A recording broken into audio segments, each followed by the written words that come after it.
Good morning, everybody. Absolutely delighted to see so many of you here today. My name's Tanya Arkle. I'm Deputy Director for School Resource Management in the ESFA. We've got a really packed agenda for you. I'm just going to pause for about 30 seconds or so because I can see quite a number still joining. So I'm sitting in Devon at the moment, an extremely wet and windy day. I think we're predicting 40 miles an hour winds in about an hour or so. So hopefully you've got slightly better climate than we have at the moment. Okay. Right, well, let's crack on. So, good morning. I'm delighted to welcome you to the November National Academy Finance Professionals event. There's a tongue twister. I'm delighted to see so many of you here today. Just to confirm at the outset, this session is going to be recorded and will be available after the event. So don't worry about scribbling too much what's on the slides. You will get copies of those. First, as well, let me just thank you for taking the time to join us today. I know these are extremely challenging times for you. You've got many priorities to deal with, both at home as well as work. And this, of course, is your event. You tell us what you want to hear about, and we tailor the sessions for you. It's by working together in partnership that we can make sure our valuable resources are fully targeted in that laser-like fashion to educate our pupils.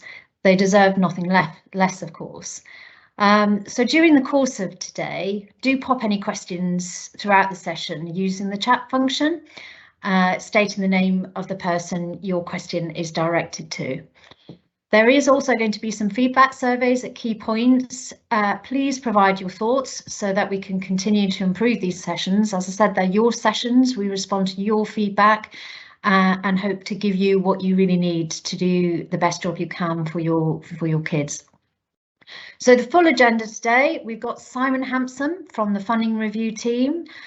He's going to give an update on the Autumn Spending Review. We've got David Withy, who is the new ESFA's Chief Executive, and he's going to be providing an overview of his new focus of the ESFA and his vision for the future. So really looking forward to hearing from him shortly. We're then going to break at 11, an opportunity for you to have a quick comfort break, get yourself a drink. And then when I invite you back at 11:10, we'll have a session on financial frameworks and assurance from Craig Alderson and Andy Spence in our finance and provider market oversight team.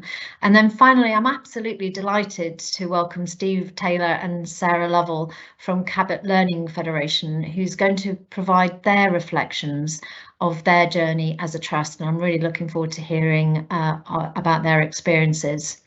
And then finally, back to me, I'll wrap up and give you some information about our next session. So without further ado, I'm going to hand you over to Simon Hampson for an overview of the Autumn Spending Review. Over to you, Simon. Thanks, Tanya, and good morning, everyone. So yes, I'm Simon Hampson from Funding Policy Unit in the Department for Education.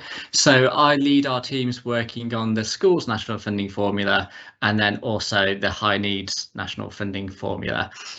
So in this presentation, I'll be focusing on school funding changes for the 2023-24 financial year. I won't be focusing on funding for 22-23. If there are questions about 22-23 funding, do pop them in the chat and I'll endeavour to answer them, but the focus will be on next financial year.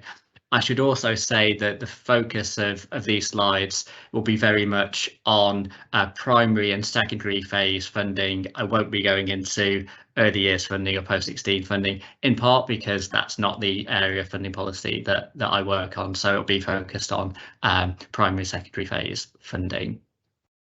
OK, next slide, please. Next one. Thank you. OK, so I'm just going to kick off with just a recap, really, of the key changes to the Schools National Funding Formula for 23-24. So this is a recap of what we published in July this year, as usual, publishing the NFFs for the following year in the summer.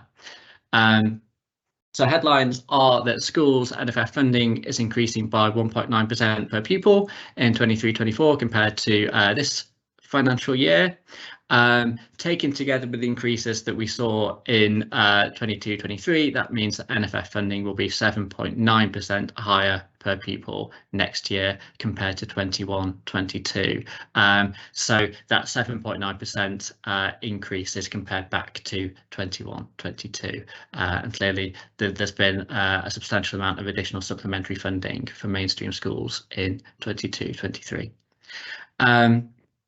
In terms of the structure of the school's NFF, we've not made any significant reforms to the structure of the formula for 23-24.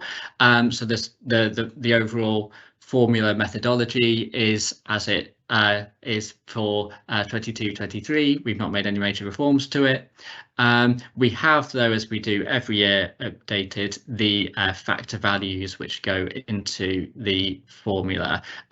So what does this mean for 23-24? It means that we've got a higher uplift to the two deprivation factors within the school's national funding formula. So they are increasing by 4.3% next year. That's both the FSM 6 measure of deprivation, but also the ADACI measure of deprivation. So ADACI being a measure of deprivation based on geographic areas. So the number of pupils who are within geographically deprived areas. Then to the other core factors within the formula, there's going to be a 2.4% uplift to those core factors. So that's the basic per pupil funding, that's low prior attainment, that's the free school meals funding, English as an additional language, mobility and sparsity factors, and the lump sum. So basically the rest of the formula, 2.4% increase there. And then we've got a 0.5% floor factor. So schools on the funding floor will attract a 0.5% increase in their pupil-led per pupil funding, and we've also got a 0.5% increase in the minimum per pupil funding levels. I just want to pause here and also just offer some reassurance that we will be delivering these NFF factors and the formula in full for 23-24. I know there's been some concerns raised around whether we will be delivering this in full for 23-24, or whether some funding could be clawed back as a result of the health and social care levy ceasing in 23-24. That's not the case. So the formula factors and uplifts that we published in July 22, and you can see on the slides here, they will be delivered in full from next year. Okay, next slide, please. Okay, so the additional funding for 23-24 that was announced at autumn statement, I suspect this will be many attendees' chief concern, and we expected quite a few questions on this, so let's get straight into this. So as I'm sure you'll be aware, the autumn statement announced additional funding for the core schools budget in both 23-24 and then 24-25. That works out as an additional net 2 billion in both 23-24 and 24-25 compared to the funding that was published at the spending review last year. So that means that for 23-24, the core schools budget is increasing by 3.5 billion overall compared to this year, and that's on top of a 4 billion increase we've seen in the core schools budget in 22-23 compared to last year. So we got a 4 billion increase this year, and we got a further 3.5 billion increase in total next year. Importantly, this additional funding will be on top of the school's NFF allocations that I mentioned in the previous slide. So this is additional funding. The additional funding will be allocated to maintain schools and academies from April 2023. The funding will also be for high needs, and we will confirm how that funding is split between high needs and mainstream schools shortly, but the 2 billion increase will be funding for both high needs and mainstream schools. And as the bullet point at the bottom says, we will confirm the allocations methodology very shortly in terms of how this funding will be getting out to schools. So next slide, please. Just want to cover energy costs briefly. So again, this you probably will have seen this in the autumn statement, but just to recap. So schools have received significant support from the Energy Bill Relief Scheme, which runs up to April 23, so it ends on the 31st of March 23. There is a Treasury-led review of the scheme, which will determine support for non-domestic consumers from 1st of April onwards. The results of that review are to be published by the end of the year. Alongside the autumn statement, the government published the terms of reference for the review, and that confirmed that public sector organisations won't be eligible for support through the review. So schools will not be eligible for support through the review of the Energy Bill Relief Scheme, which is currently ongoing. That, of course, is counterbalanced by the further funding that I've just mentioned on the previous slide. So the bottom bullet point covers that. The increase in school funding and asset statement helps schools to continue in areas that we know will positively impact education attainment. That obviously includes running costs of schools and energy costs. But the Energy Bill Relief Scheme, as it pertains to schools specifically, will cease from the 31st of March next year. Okay, next slide, please. Okay, this just goes into some further changes that we've made for the schools national funding formula for 23-24. So for the first time from next year, from 23-24, we'll be requiring local authorities to bring their local funding formula closer to the national funding formula. So specifically, we'll be requiring local authorities to move 10% closer to the national funding formula next year compared to the distance of those local formula in 22-23. I should say that many local authorities already are very close or mirror the national funding formula. So in many cases, these requirements will not have a significant impact on local authorities because they're already following the national funding formula. But there are local authorities where the local funding formula, which determines how funding allocations are determined for individual schools, are significantly different from the national funding formula. The movement to move closer to the national funding formula will have a significant impact on those local areas. Why are we doing this? Well, it's the first step in our transition towards a direct national funding formula. So many of you, I think, will have seen the consultations that we've been running on the direct national funding formula. We ran first stage consultation last year. We ran a second stage consultation this year, which concluded in September this year. So under a direct national funding formula, that the end point of this will be that the department determines the NFF allocations for schools and academies directly, rather than that running through local adjustment through local funding formula. So the individual school level allocations through the formula will be determined by the department directly, rather than them being determined by local formula. That brings greater consistency and fairness in school funding, and the changes that we are introducing for 23-24 in terms of that 10% movement closer towards the NFF, that's our first transitional step, moving us towards the direct national funding formula. I should say that we are taking a very careful, gradual approach in terms of implementing the direct NFF. So yes, 23-24 is our first transitional step towards that endpoint. Ministers will want to consider the impact of that first transitional movement in 23-24 before deciding on the further transitional steps to be taken in subsequent years, so 24-25 onwards. So we'll really want to look carefully at how this has landed for 23-24 before making decisions about the pace of change in subsequent years. The last two bullets just bring out some of the kind of particular consequences, I guess, of the direct national funding formula for multi-academy trusts in particular. So in the current funding system, MATs obviously can have individual academies funding on very different bases depending on where those academies are located, and particularly obviously if those academies are in different local authority areas.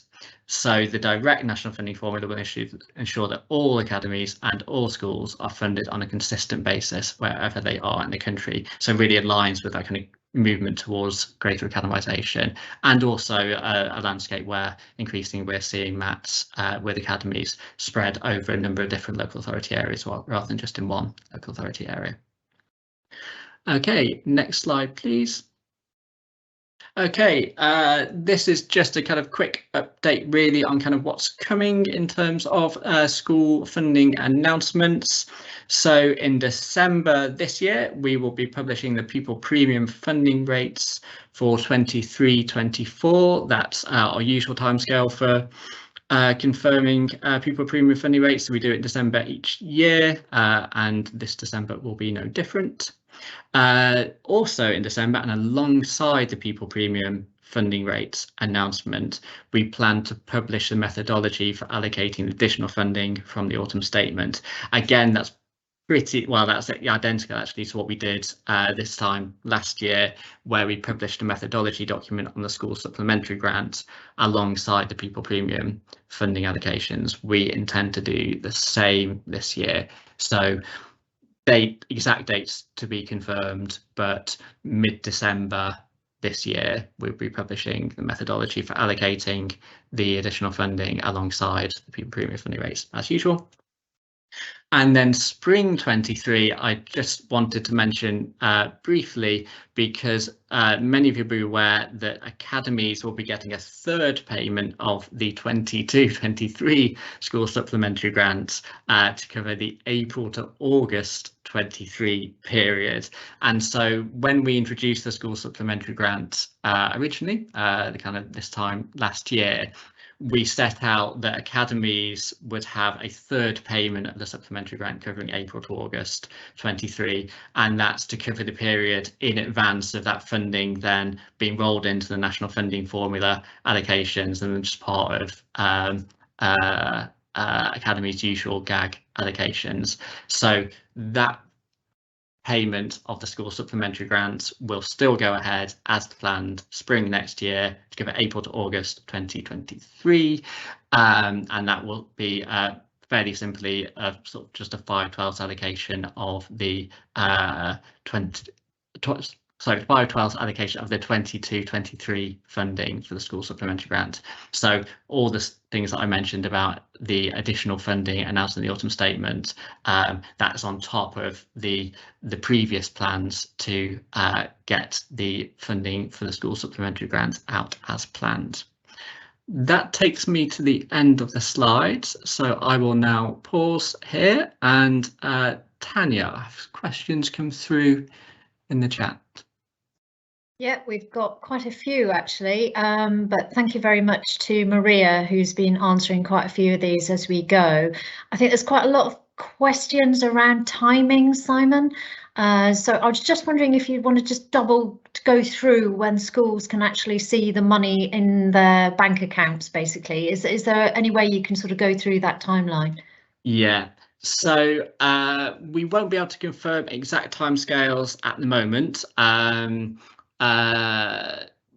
It will depend obviously on a kind of whole set of ministerial decisions, and we are still going through with ministers at the moment both the methodology of how the funding gets out and then also kind of timescales. But just to kind of give a kind of a high level overview of what we're able to say at the moment. So absolutely, as mentioned previously, we're looking to have a publication mid-December which will set out the methodology for allocating the additional funding following the autumn statement. That would give two things. So firstly, it will confirm how the funding is to be split between mainstream schools and high needs. So what quantum is for mainstream schools, what quantum is for high needs, so levels of funding. It will also confirm funding rates. So just as we had in this time last year, where we published a methodology document for the school supplementary grant, we set out funding rates, which, you know, for the 22-23 supplementary grant, there was a funding rate for basic per pupil factor. There was a funding rate for FSM6. There was a lump sum element as well. So we would look to include that same level of detail on funding rates in the mid-December publication as well. And then also in that mid-December publication, we will confirm payment periods in terms of when we plan to publish the school level allocations, and then when academies and local authorities can expect to see those funding allocations. So that will all be set out in the mid-December publication, but just to manage expectations here, in that mid-December publication, we will be publishing the overall methodology and funding rates. We will not be in a position to publish the school level allocations themselves at that point.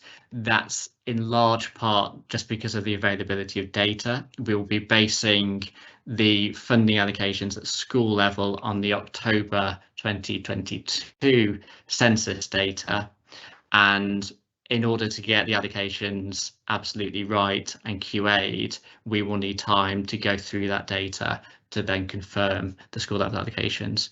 So the school level allocations will be published into early 2023.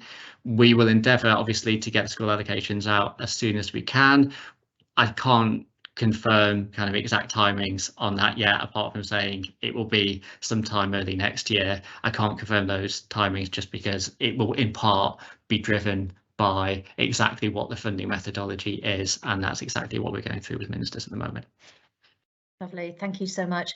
There's also quite a lot of queries around special schools, AP funding. Do you just want to comment on the approach for that part of the sector? Yeah, absolutely. So, I take it that question is about the additional autumn statement funding. So, yes, as mentioned, the net £2 billion increase that we've got for 23-24 and for 24-25, that's for both mainstream schools funding and for high needs. So there's a first kind of set of decisions which need to be taken on how that funding is split up between high needs and mainstream schools. There's also a set of decisions about any conditionality around the high needs component of that funding. And I know that some stakeholders have raised the question about whether there will be a specific funding amount which is required to be passed on to special schools and to AP schools. We are aware of the kind of those questions and the kind of the issues kind of raised there. At present, apologies, I just can't confirm where we are going to land on that particular issue. That is something that we are going to ministers with at the moment. As I say, that we expect absolutely to be confirmed in the mid-December publication of the methodology document. So all we can say at the moment, I think, is part of the £2 billion funding is absolutely for high needs. If the question is then, well, how much will special schools and AP schools expect to see from that additional funding, which is for high needs? Can't answer that question yet, but we will be able to answer that in mid-December. Okay, lovely. Thank you, Simon. I note there's a question from someone about will we be running a similar event for colleges? We'll definitely take that away and get back to you with some further information once we've had a chance to have a chat with the relevant teams in DFE. There's also some questions which I think you've now answered around the supplementary grant. So I think you've answered that, but do you just want to just reconfirm what's happening to the supplementary grant for everyone, because it was one of the most popular questions? Yeah, I can do. Right. OK, so supplementary grant for 22-23. So this is a grant obviously just for mainstream schools.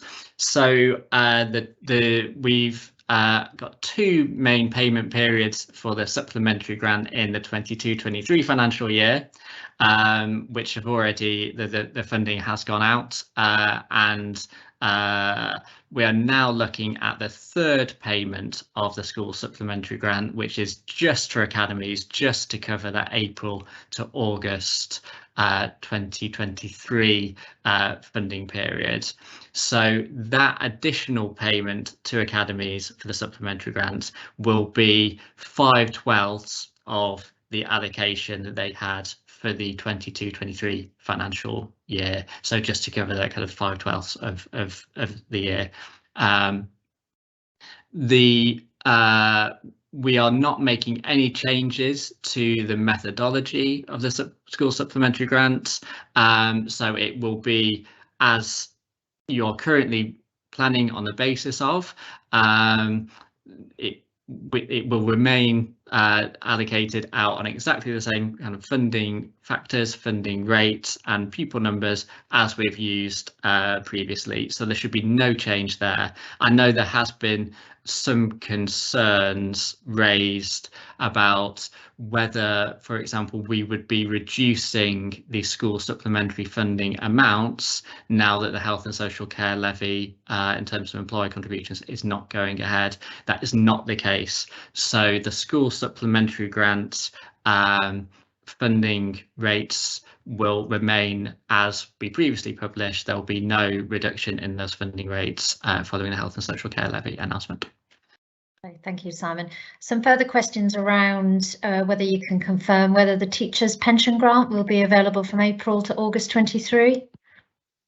Oh, I might have to take that one away. Apologies. So that was the teachers' pensions, or teachers' pay.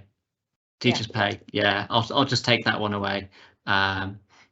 Obviously, the majority of the vast majority of the teachers' pay grant has now been just rolled into the school's national funding formula. There is a very small residual component of the teachers' pay grant which is still paid out separately, but I'll take that away and we'll get back to people on that one as to the plans for that in the 23-24 funding year. Lovely, thank you very much. Sorry to ask you a difficult question. In terms of energy, there's an awful lot of questions around energy. Last week, I think it was on the 17th of November, the review of the energy support scheme was announced, and it was made clear that public sector bodies were not included in that. So obviously the support is still there until the end of March 31st. If you are running into difficulties, there's lots of advice on the gov.uk website, energy frameworks. But of course, as David Withy will come on to shortly, do contact the ESFA. We're here to help and we can certainly support you in some of the decision makings that you have. Just going back to some of the questions, we've got an awful lot of similar questions. We've got another one here. Does the additional funding slide, effective date of April 23rd, mean that the additional funding will be received by academies in their 22-23 academic financial year, as well as their 23-24 academic financial year? The initial introduction reference to that 22-23 is not impacted by today's presentation. So it's more about what's happening this year, I think, Simon. I think you've answered the others. Any comments about what's happening this year? So this year we are delivering the NFF and the school supplementary grant in full as planned. I hope that's clear. If there's sort of specific questions about sort of the particular timings, do let me know if I can kind of provide further detail there. But in terms of this funding year, so 22-23, absolutely the school's national funding formula allocations are going out as planned. They're part of, we are not making any changes to the GAG allocations following kind of the autumn statement announcement. And then the school supplementary grant is also going out as planned. As I mentioned, the two main payments of the school supplementary grant in the 22-23 funding year. We had one in spring, we had another payment allocation in autumn this year, but there are no kind of further changes to, or there are no changes at all to the 22-23 funding levels or payment periods. I hope that answers the question. I don't know if the sort of particular kind of question of detail just in terms of the timing. That's fine. We've then got a question about gag pooling. At the same time you're rolling the NFF more maths or gag pooling. How does that work? What's your view on that? I can certainly give a view as well, but what's your view on that? Yeah, so this was an issue that we did cover in the consultation, the first stage consultation on the direct national funding formula, where we confirmed that as we move towards a direct national funding formula, that flexibility, that facility for MATs to pool GAG between their constituent academies, that will remain. I know that ESFA is doing some work in terms of kind of the particular processes and kind of structures around gag pooling, and particularly kind of thinking about kind of transparency of these arrangements. I don't know if kind of Tanya, if your colleagues want to kind of come in on that, but just in terms of kind of funding policy side, we're clear that that flexibility to continue to pool GAG, that remains as we move towards a direct national funding formula. So there's no changes to the overarching policy here that funding can be pooled. Yeah, I mean, gag pooling is a decision for you. It will be specific to your own specific circumstances, and there are advantages of gag pooling, certainly in scales of efficiency across schools. We've seen some really brilliant examples, and maybe Cabot Learning Trust will come onto this and their own experiences later today. But equally, I've seen some brilliant examples of where gags haven't been pooled. So I think it really does depend on the way that you are set up. So we'll hear some more from Cabot later on. Just a suggestion, which I think is a really good one, Simon. Someone's asked, would it be possible to provide some simple worked examples to illustrate the funding changes outlined? I don't know if that's something you have in hand already. Yeah, that's a really interesting and helpful suggestion. So, as mentioned, we're planning a publication of the funding methodology in mid-December. Absolutely, I think if it's helpful to kind of give some worked examples here, that's something that we can take away and take really seriously. So we did a bit of a sort of very typical, quite dry methodology document for the first supplementary funding in 22-23, where we just set out funding rates, factor values, payment periods, and so on. If it's helpful to provide some more illustrative examples here in terms of what this actually could mean for some examples of school types, etc., then absolutely I think that's something we can kind of take away. And I think if we were going to do that, then it's that mid-December kind of key publication. That's where we would include those examples. The other thing that we did this year, but for the 22-23 supplementary grant, is we provided some tools for schools and academies themselves to estimate their levels of additional funding through the supplementary grant in advance of the kind of final confirmed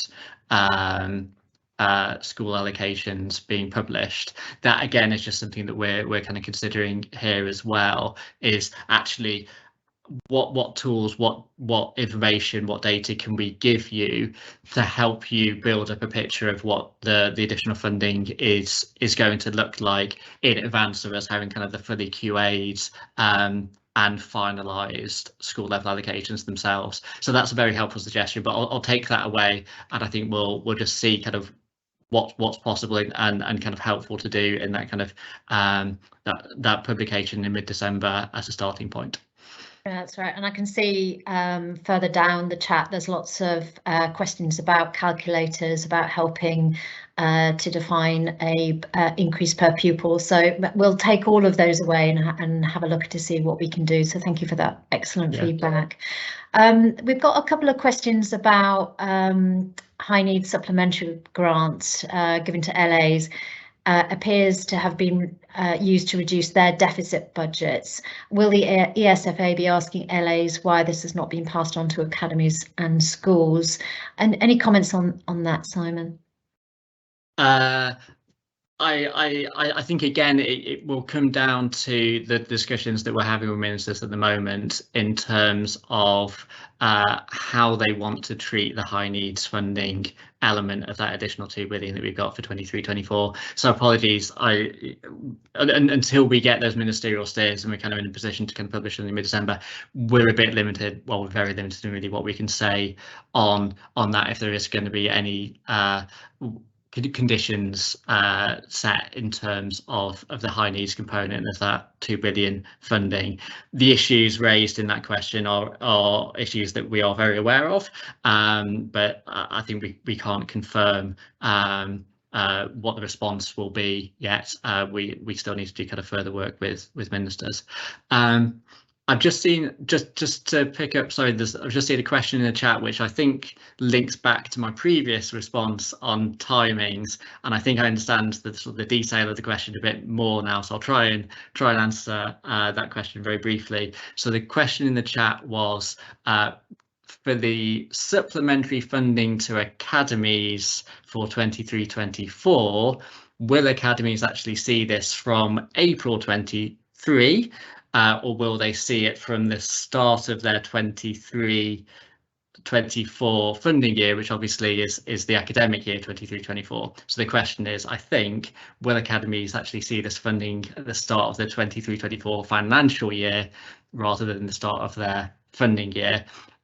So yes, we are planning on the basis that academies would see this additional funding in the start of the 23-24 financial year, just as we had for the school supplementary grant. So the school supplementary grant was paid out from the start of the financial year 22-23, both for maintained schools and academies.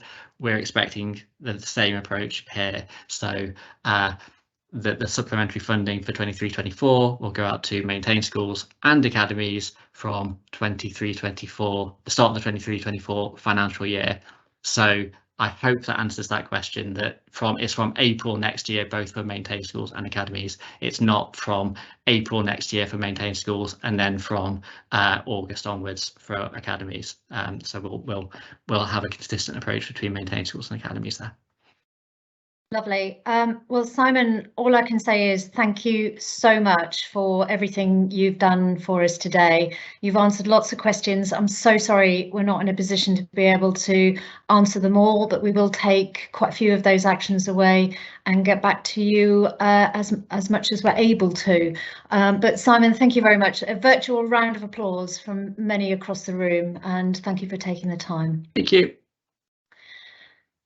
Thanks everybody for engaging with that. I hope you found that session useful. I'm now going to hand over to David Withy, who's our new Chief Executive Officer in the Education and Skills Funding Agency. David joined the ESFA as CEO and Accounting Officer in August 2022, so he's been with us for almost 3 months now.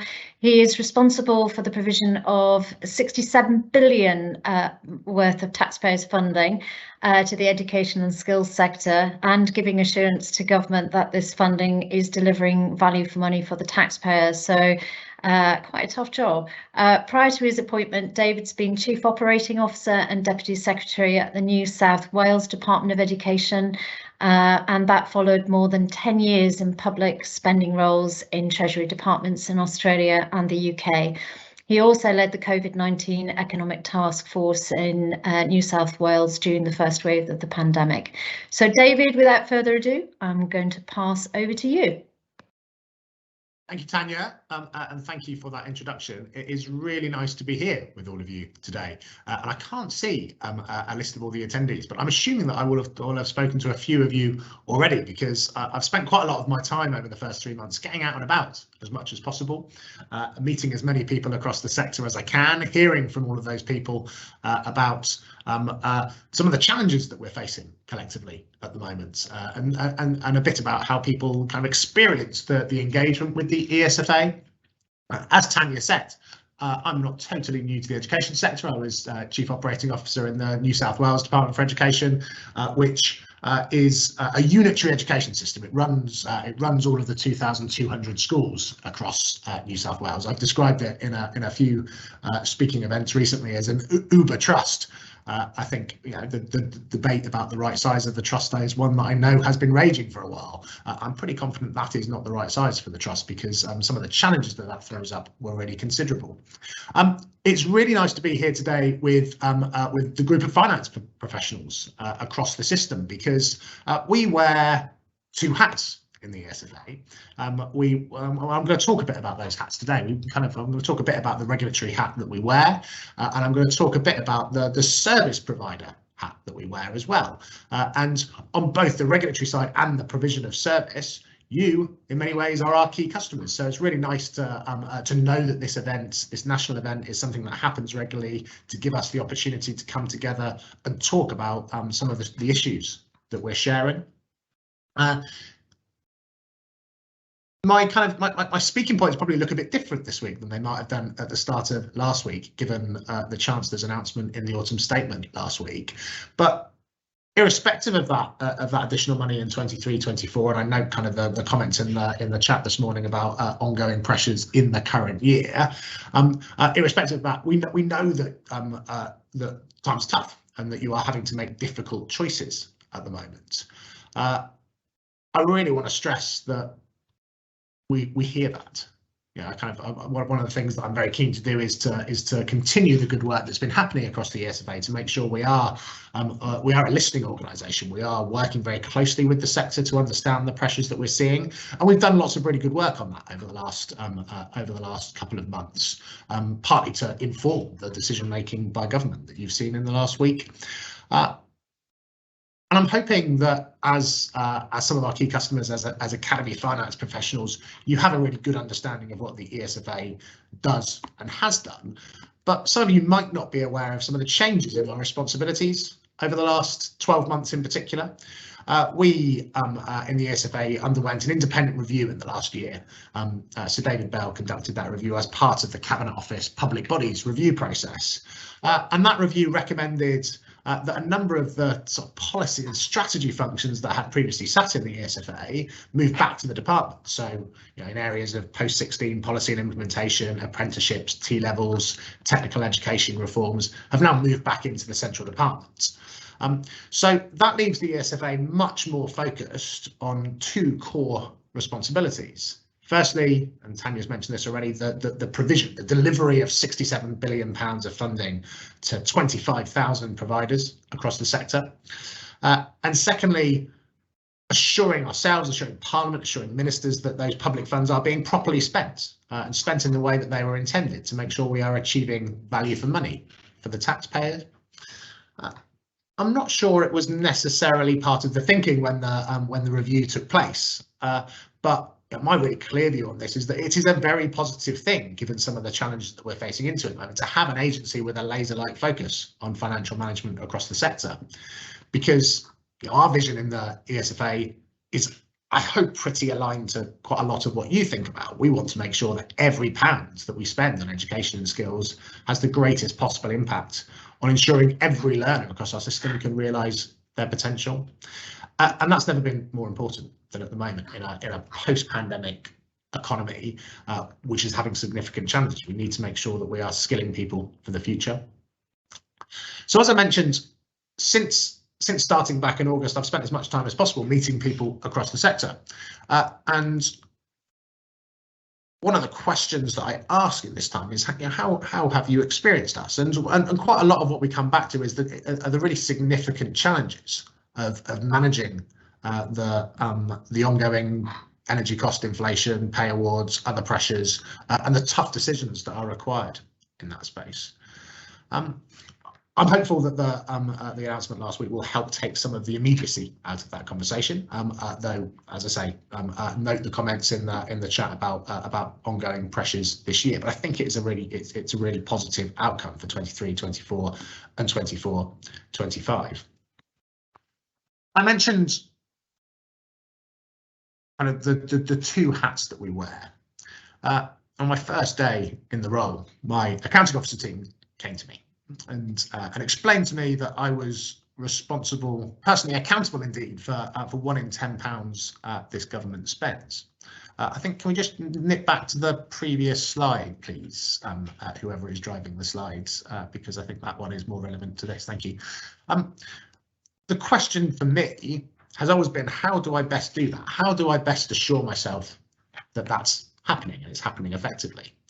Now, traditionally, I think in the agency, the majority of the answer to that has been through our oversight and regulatory type powers, our intervention powers in response to significant breaches of the handbook, very serious situations, section 128 actions against individuals. And it's really important to say that that will continue to be a very important part of what we do. Now, when funding is being misused or used in ways other than it was intended, then we're going to continue to pursue recovery. We're going to continue to pursue, where appropriate, sanction. And we will continue to focus some of our time on making sure that we're monitoring trusts on the basis of risk. That means looking at large and complex trust. It means looking at those who meet some of our risk management triggers as well. And that's really important part. It's traditionally been the bigger focus of the agency, will continue to be an important thing. However, while I will absolutely take a large amount of assurance from knowing those processes are in place and working well, I'm also going to take a lot of assurance from knowing that the sector itself is really engaged with what we have to do and when. I'm going to take lots of assurance from understanding that there is the capability and understanding across the sector. And all of you here today really encourage me on that point. Your wider engagement with some of our Academy Power Hours, covering hot topics and key insights, means that I think we're in a reasonably good place in this. I've reflected a little bit on some of the history of the Academy sector over the last 10 years. We are now clearly in a very different place than we were, 5, 7, 10 years ago. The frequency of some of the negative newspaper headlines about financial mismanagement give me some of that assurance. And so the sector is clearly more mature. There are still, of course, examples of poor financial mismanagement, but I'm generally pretty generous about human nature. I think the vast majority in the sector are doing the right things already, and thank you to all of you for your leadership on that. And where we do have issues that are arising, I think they're probably driven by issues of understanding and capability rather than anything in relation to malicious intent. So we are really keen to work with you as the kind of lead finance professionals across the sector to make sure we're building that capability, that understanding, which is particularly important as we kind of continue through a more challenging financial environment. I'm going to much prefer us to be on the front foot with some of those conversations, because our responsibility is to make sure some of our systems and processes are clear to help support that understanding and supporting you to build that capability that is necessary to acquit your responsibilities well. I'm in absolutely no doubt that prevention is better than cure in this space. So if our relationship is working well, then it means you are more comfortable to raise issues with us and let us help you solve them before they snowball into bigger and more irredeemable problems. So how do we do that? And we've really got 3 things that we're focusing on to build that productive working environment that enables quicker and earlier resolution of financial issues. And I was looking at the questions just now. I haven't looked at the questions that are rolling in at the moment, but kind of I think some of the questions I saw during Simon's time comes to some of these points, because the first thing that I think we have a responsibility to do is to make sure, as far as possible, we are providing certainty about your funding, certainty about your roles and responsibilities for the use of that funding.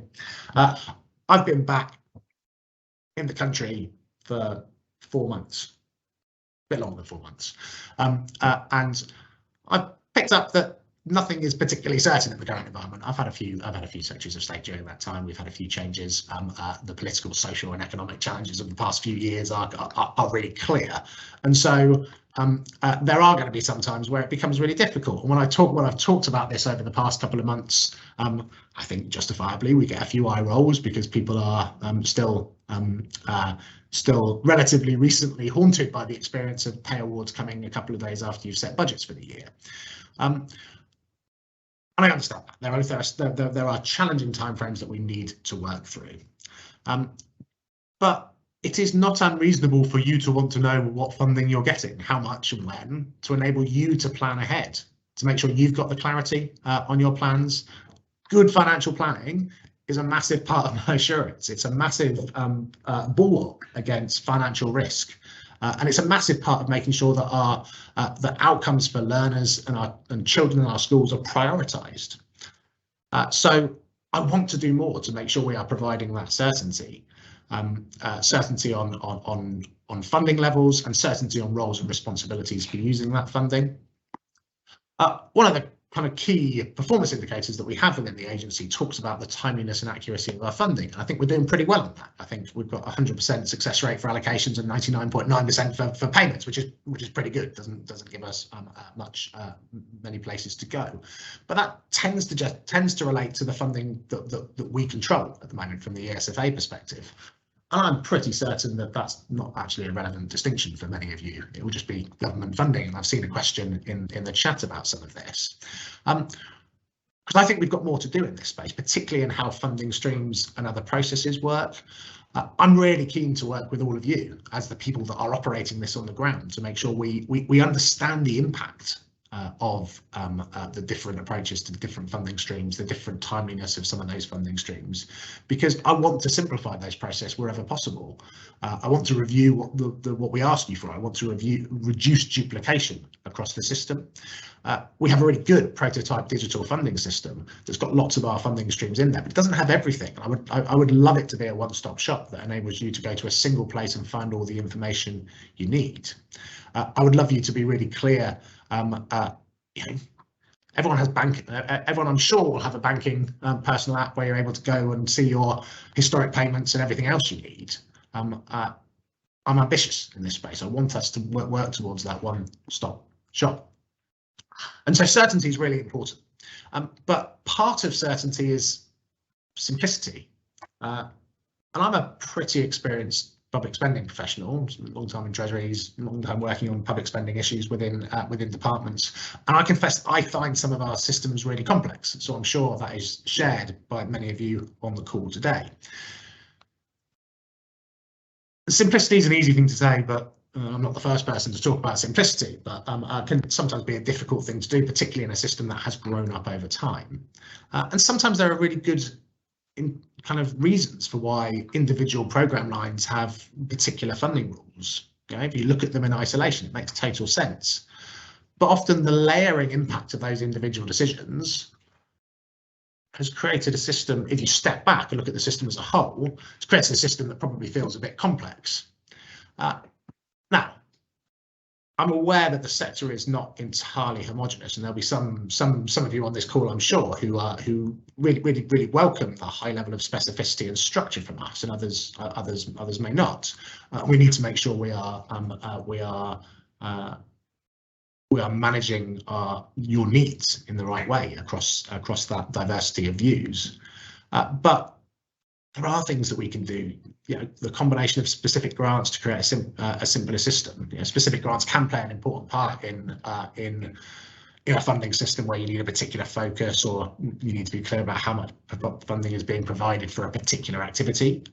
National Tutoring Programme is, I think, a good example of that. But it's important that we keep them under review and we keep asking ourselves whether we've got that as simple as possible.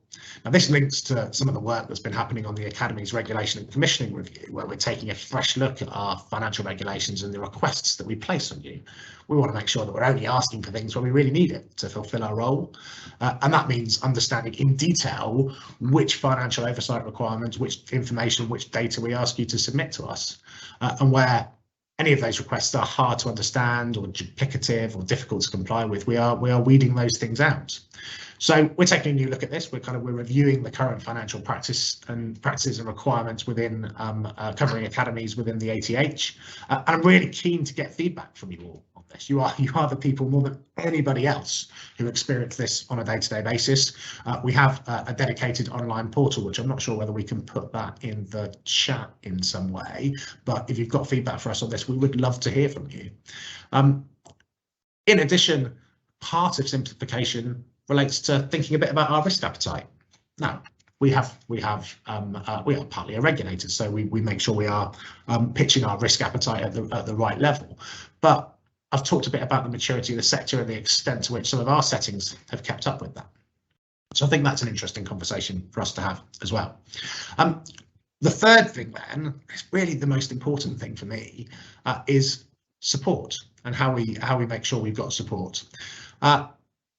I really want to encourage, I've asked a number of people how you experience us, and if we were playing Family Fortunes, I'm pretty sure that there wouldn't be a high proportion. If we asked 100 people the question, how do you feel when the ESFA calls you? I'm pretty sure that that joy and warmth and excitement are not going to be particularly high up that list. I want that to change. I want to encourage a bit of a shift in perception to enable a greater and more supportive partnership relationship. That requires the strengthening of trust and a willingness to engage on both sides. What this direct dialogue is about is partly why I've spent as much time as possible out and about talking to people. Many of you will have heard me say some of these things before, but I want to stress this is a real thing. We are really committed to shifting this culture, to making sure that we are seen as more supportive, that there is not a perception that we jump straight to punitive action on some of these things. The school resource management programme is a big part of that, and this is kind of our key offer to the sector. I'm slightly conscious of time, however, so I wanted to leave some room for questions, and I don't want to stand in the way of you and your coffee. So I might just wrap up there, and happy to take some questions. Lovely, thanks, David. Really helpful and lovely to hear from you. There's quite a few questions, but one in particular has got a lot of ticks next to it about the BFR and the timeliness of the BFR and what we're going to do about some of the challenges which has emerged since the last time schools and trusts filled out their returns. Have you got any comments on that at all? Oh, you've gone on mute. Sorry, I've switched myself off to avoid background noise. So it's a really good question. I think it comes back to that question of certainty. So I think, John, I think you're the person who's asked this question. The answer to the first part of your question, does ESFA appreciate that the BFRs are materially misstated? Yes, absolutely. And I think part of the work that we have been doing over the last couple of months is to loop back to some quite a large number of trusts to make sure we're getting a better understanding of what the current picture is, because we have absolutely wanted to play a role in making sure we are advising government on the impact of inflationary pressures, and I hope that there is a recognition of kind of the work that has been done on that, which led to the announcement last week. We have been working to make sure we have a proper understanding of what the current picture in the sector looks like. But the point is a really good one, because it comes to that point of certainty. I don't want us to have to kind of go back and recast all of our modelling 5 or 6 times. I want us to use the BFR process to make sure we've got a really clear understanding. And if late decisions are coming out after BFRs have been submitted, that means that our numbers are jumped as well, which is not very helpful to me in terms of taking my assurance. So I think absolutely recognise the problems. That's part of why we are prioritising certainty in this way. It helps your planning, it helps our planning, and it should help outcomes for everybody. Tanya, no, you're on it. Yeah, no, thank you. There's also some comments about the chart of accounts. I'd encourage all of you to have a look at the chart of accounts. This is real-time information that you can plug in, and it's incredibly helpful both to us and yourselves. So if you haven't had a look at that and what you need to get yourself signed up to it, we can pop some links in the chat. There's also quite a number of questions. I'm paraphrasing here, colleagues, so apologies for that, but we're running out of time. Just about how you are going to change the culture across ESFA. so schools and trusts and the leadership teams feel more confident engaging with us going forward. Have you got anything further you'd like to say on that front, David? Yeah, so I think it is worth saying that I very deliberately have spent my first 3 months observing and kind of taking in both the work that we do and the way that that trusts and academies are experiencing that. And I think some of this is cultural. Some of it is perception based. And I think one of the things I hear very regularly is that we jump to punitive action much too quickly. Now, I think what I've observed from the agency over that period is quite often, in the vast majority of cases, we don't do that. But I absolutely recognise that there is a perception issue for us. And so what we are having to do is we are having to demonstrate very clearly how we do things, because I want to build trust. I want to demonstrate to you, I want to persuade whoever asks that question that the reality is that we are really operating in that supportive space. It's a really difficult balance for us, right? Because we do have regulatory functions. We do have a responsibility to make sure that where funds are being mismanaged, that we do respond to that. But we've got a lot to do in terms of how we are engaging with you. You know, I've had a couple of letters come across my desk in the first couple of months that I've sent back because the tone has been just odd, frankly. And I think part of this is about tone, part of this is about language, part of this is about how we work and communicate with you, because I want to build that sense of trust, and that's not going to happen overnight. None of us are going to be able to click our fingers and build that trust immediately. It's going to take some time. It's going to take us demonstrating very clearly how we are doing things. It's going to take an openness from you and the sector to want to build that trust. And actually, my ask partly to you, and I was at an event last night, talking to a couple of people about this issue, and so many people I was talking to were talking about the really positive engagement they've had, either with our SRMs, or our SRMAs, or some of the other financial issues that they've been facing over the last period. I'd love you to tell us a bit more about that. I'd love your colleagues to hear a bit more about this. We're not engaged in a PR exercise here necessarily, but there is so much good work happening, and that is a big part of building the trust. That's not to say that we don't have to shift and change some of the stuff we do. We absolutely do, and I think, you know, even in some of the ways that we measure things, we are doing a big piece of work internally at the moment to think about what our outcomes are. Our outcomes are reflected in what you've just seen, by the way. We had a big ESFA all-staff session on Wednesday where we talked about the new strategic purpose for the organisation with certainty, certainty and support, as well as assurance, as the three key things that we're aiming towards. And that is a shift for us. And now we bring the organisation along behind that, including through the way we measure things. One of the big measures that we report on very regularly is our recovery rates. Recovery is really important. I don't want to suggest for a moment that it's not, but it's not the be all and end all. What the be all and end all is outcomes for learners, and that's where we have a shared interest here, and that's what we're trying to move towards. So you can help me is the short answer to that conversation. Lovely. I'm afraid I'm going to have to draw this to a close, but David, thank you so much for your time today. If you've got a chance, have a look at some of the comments in the chat.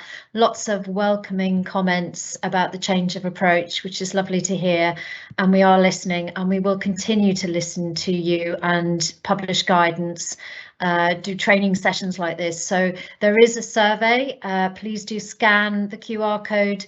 Just tell us what you think, and we will work together to try and support you during these particularly challenging times. You've got, I'm afraid, about 6 minutes before we come back to our next session, so do go and get yourself a drink, a little comfort break, and I shall see you at the other side. Thank you very much, everyone.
Welcome back, everybody. I hope you managed to have a little break. I'm now going to introduce you to our next speakers. I'm delighted to welcome Craig Alderson and Andy Spence, who work in our finance and provider market oversight team, and they're going to be giving a discussion around financial frameworks and assurance. So Craig, Andy, over to you. Brilliant. Thank you, Tanya, and good morning, finance professionals. It's a pleasure to be here presenting to you all. And really, I just want to reflect a little bit what's already David and Tanya have spoken, is that we are here to help and support and listen. And David used the words joy, warmth and excitement. And I have to reflect, that's how I feel. Yes, I'm a civil servant. I lead on the Academy Trust Handbook, but I'm also a parent. I'm also a trustee at a MAT. So I see it from a parent point of view. I see it from a trustee point of view. The great work what the education sector does, and we do listen. We do listen and we do engage. And I think the next few slides will hopefully show that to people, and the offer is there. And please get in touch on anything you concerning you want to talk about. And David touched on the simplification project. Again, I'll be heavily involved in that. It's wider than just the Academy Trust Handbook. We are wanting to listen to trusts and the national bodies which represent the trusts out there. So that is an exciting piece of work which we are starting to work on. So really, financial frameworks is where I work, and that's part of one of the directorates of the ESFA in finance and provider market oversight. And we obviously produce a couple of the key documents, the Academy Trust Handbook being one, and we also produce the accounts direction and a couple of core publications there, and I'll talk through them on the next couple of slides. So we could go on to the next slide, please. I think we need to go back one. That's jumped.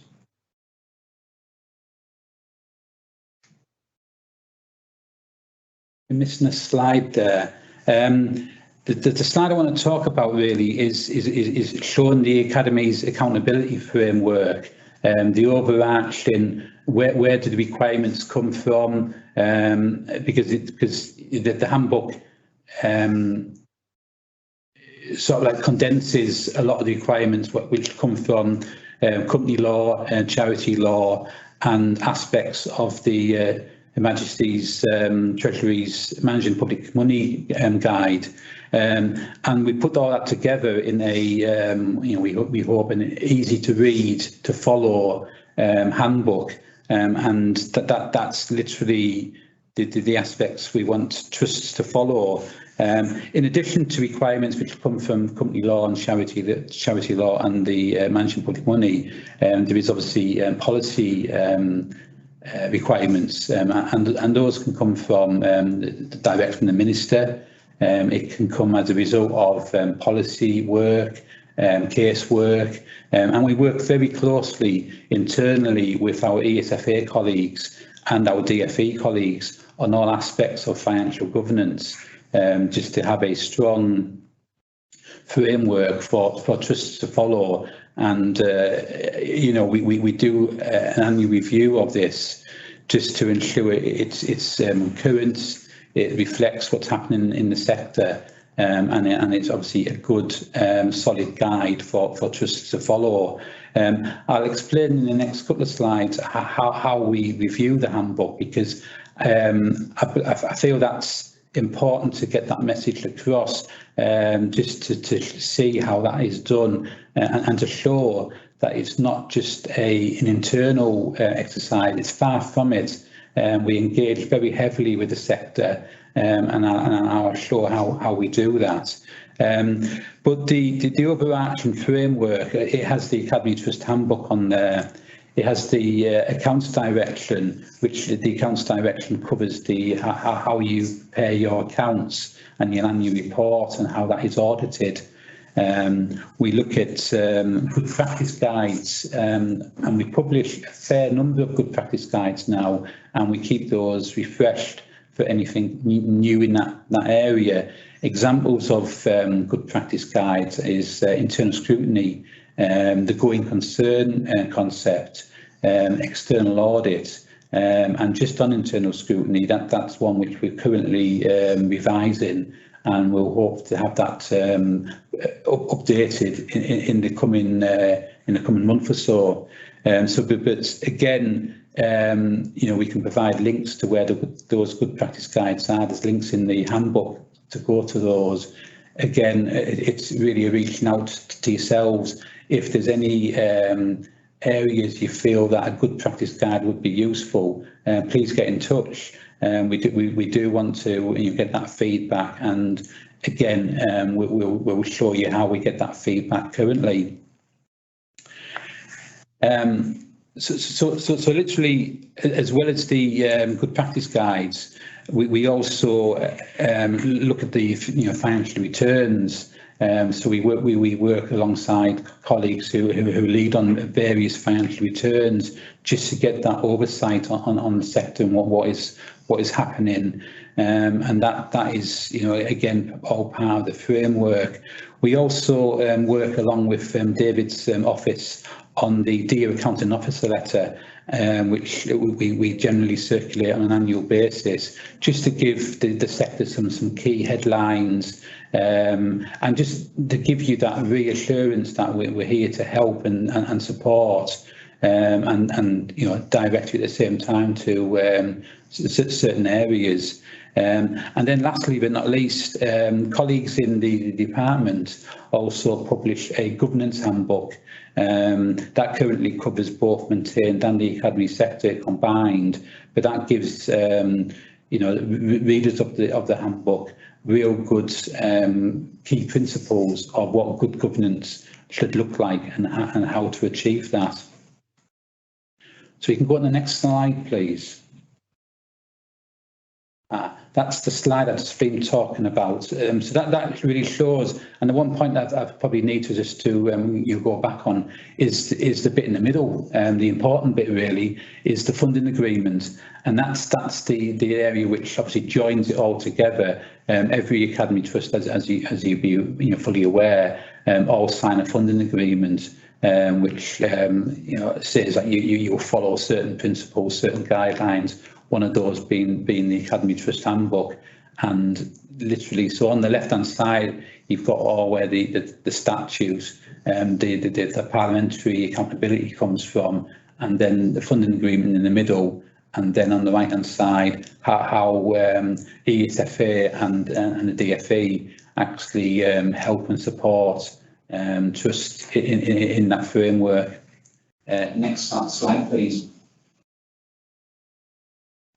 So the Academy Trust Handbook, as I've mentioned earlier, I'm the lead officer on the Academy Trust Handbook, and I've been involved in the handbook now. I've done 3 editions, so now we're starting to work on my 4th one for 2023. And again, it sets out the financial management and wider governance requirements for the sector to follow, a condition of the funding agreement that's said on the previous slide.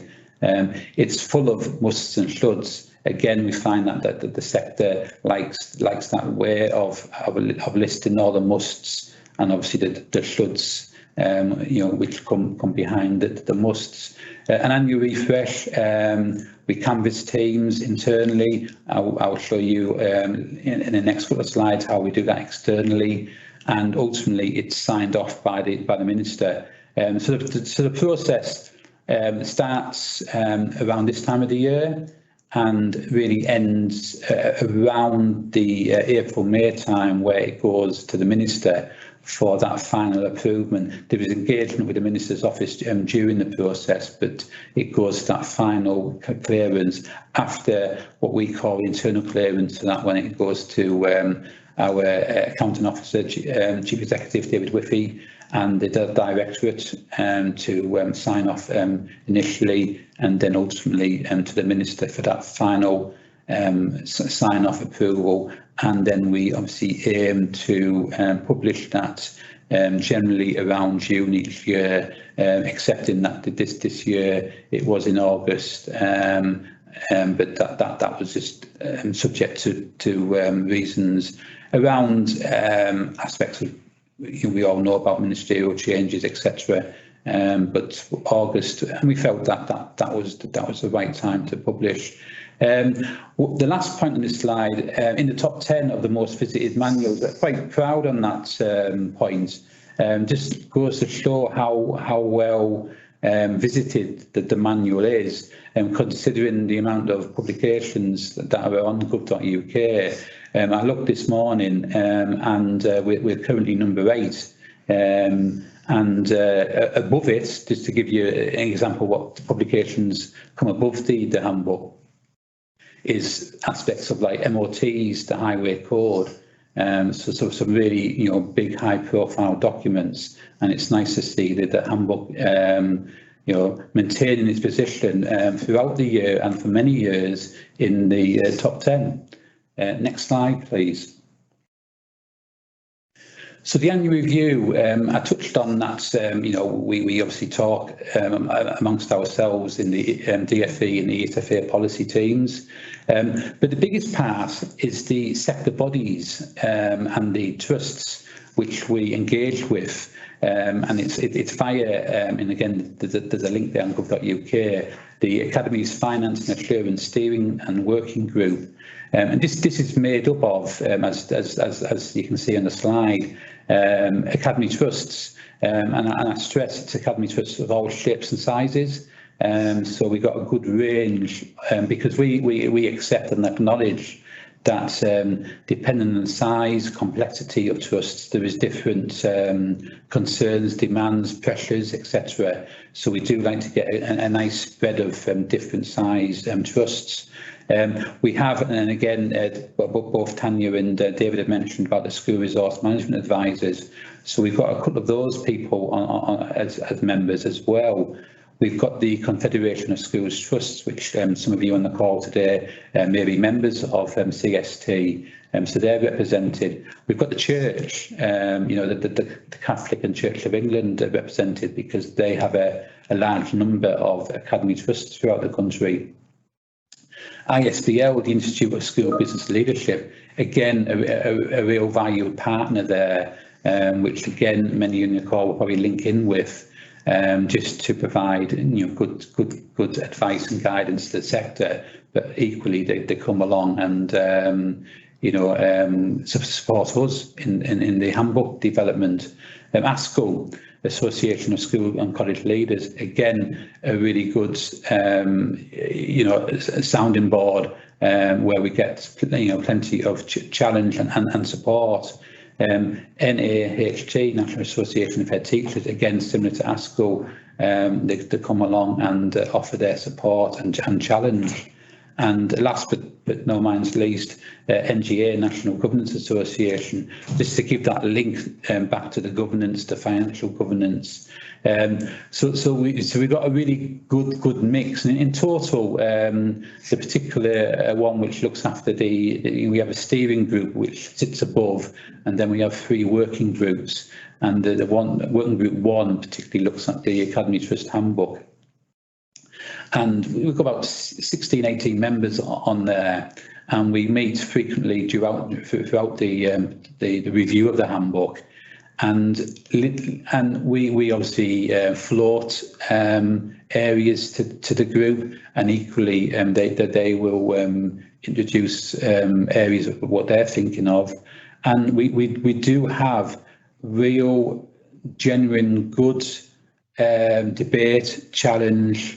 And support equally, and this group has been, membership has changed, but that group's been in existence now for 10 years.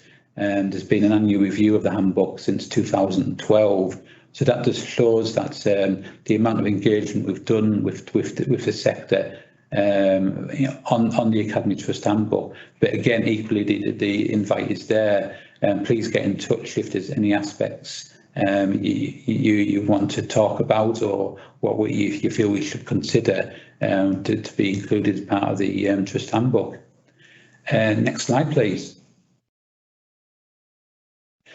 So obviously we've got the content of how the handbook is made up of, and it's formatted in that way just to help the overall flow of what the requirements are. Starting out from the very top of the roles of responsibilities, and this is covering generally your members, trustees, the accounting officer, chief financial officer, and the governance professional sort of roles and responsibilities. Part 2 lists all the main financial requirements, the board oversight, the financial planning, the monitoring of the budget, including management accounts, procurement, executive pay, internal scrutiny and risk management.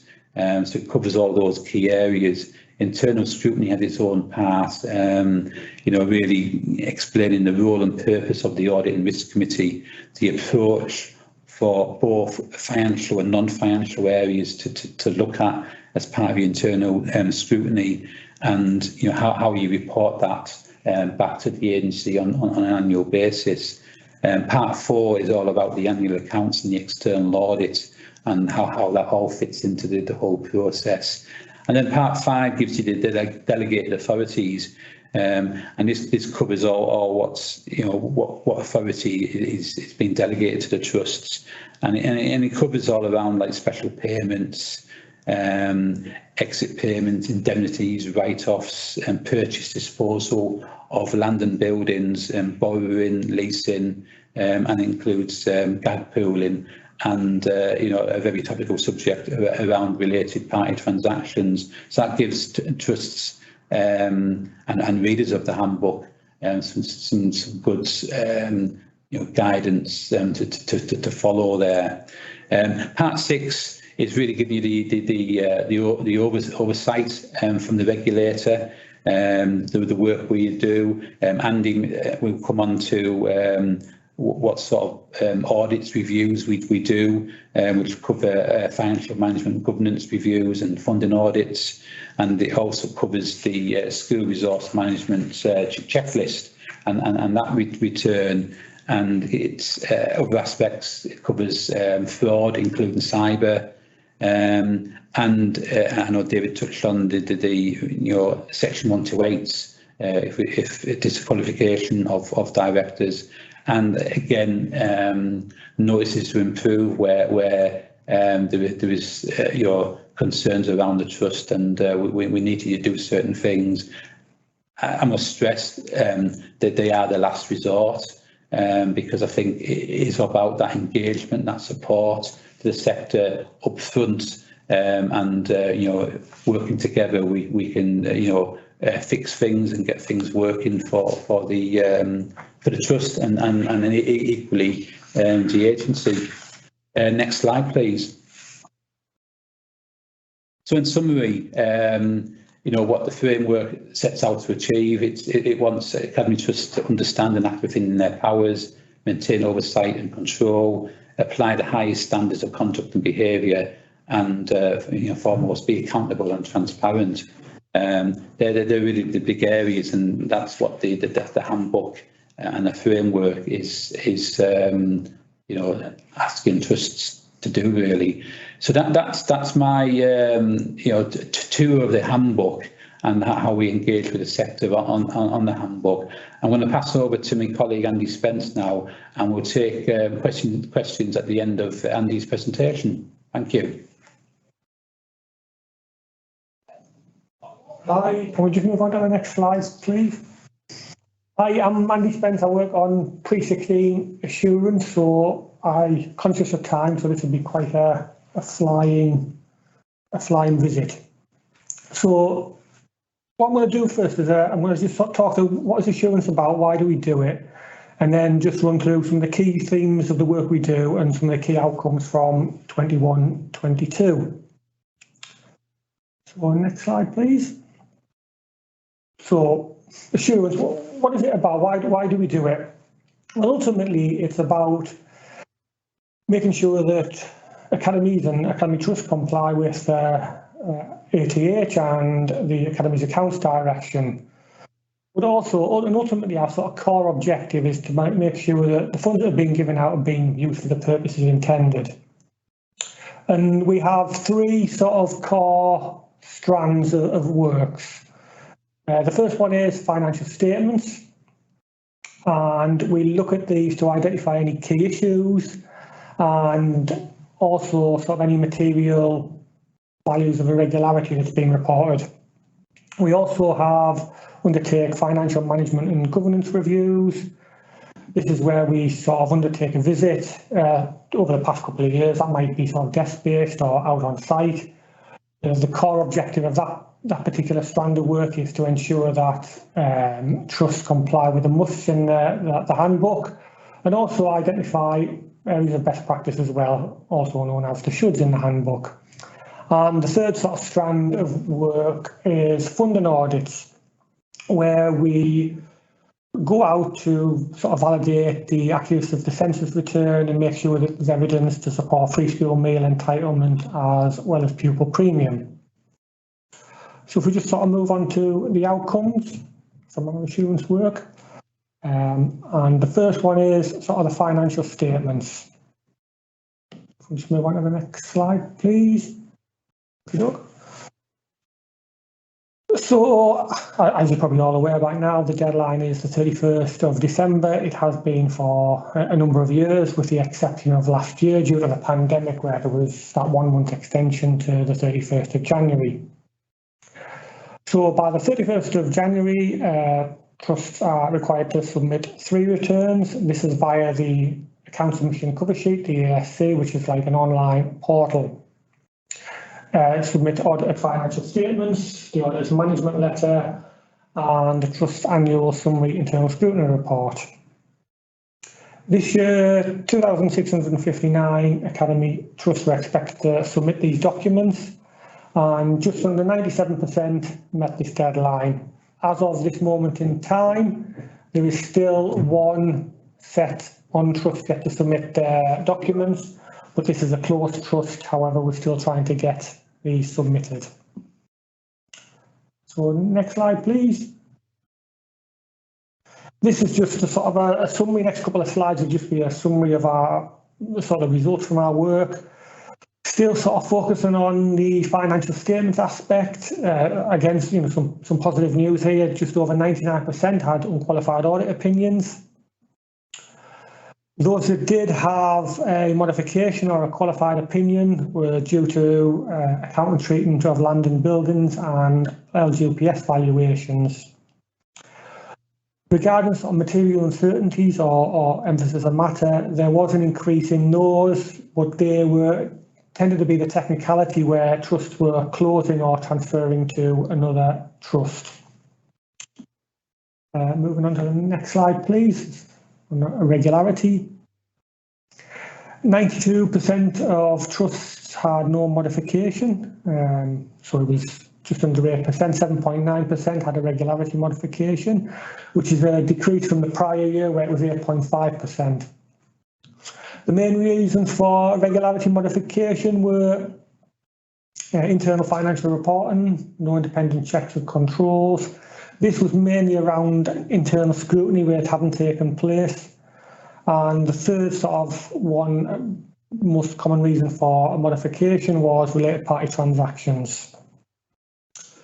Specifically relating to RPTs, we do sort of like a supplementary exercise where we use the data recorded in the ASC and reconcile it against to the RPT pre-approval system, where you have to sort of declare for those trusts to have a related party transaction over 20k, so we do a reconciliation, and when we find any discrepancies we contact the trusts.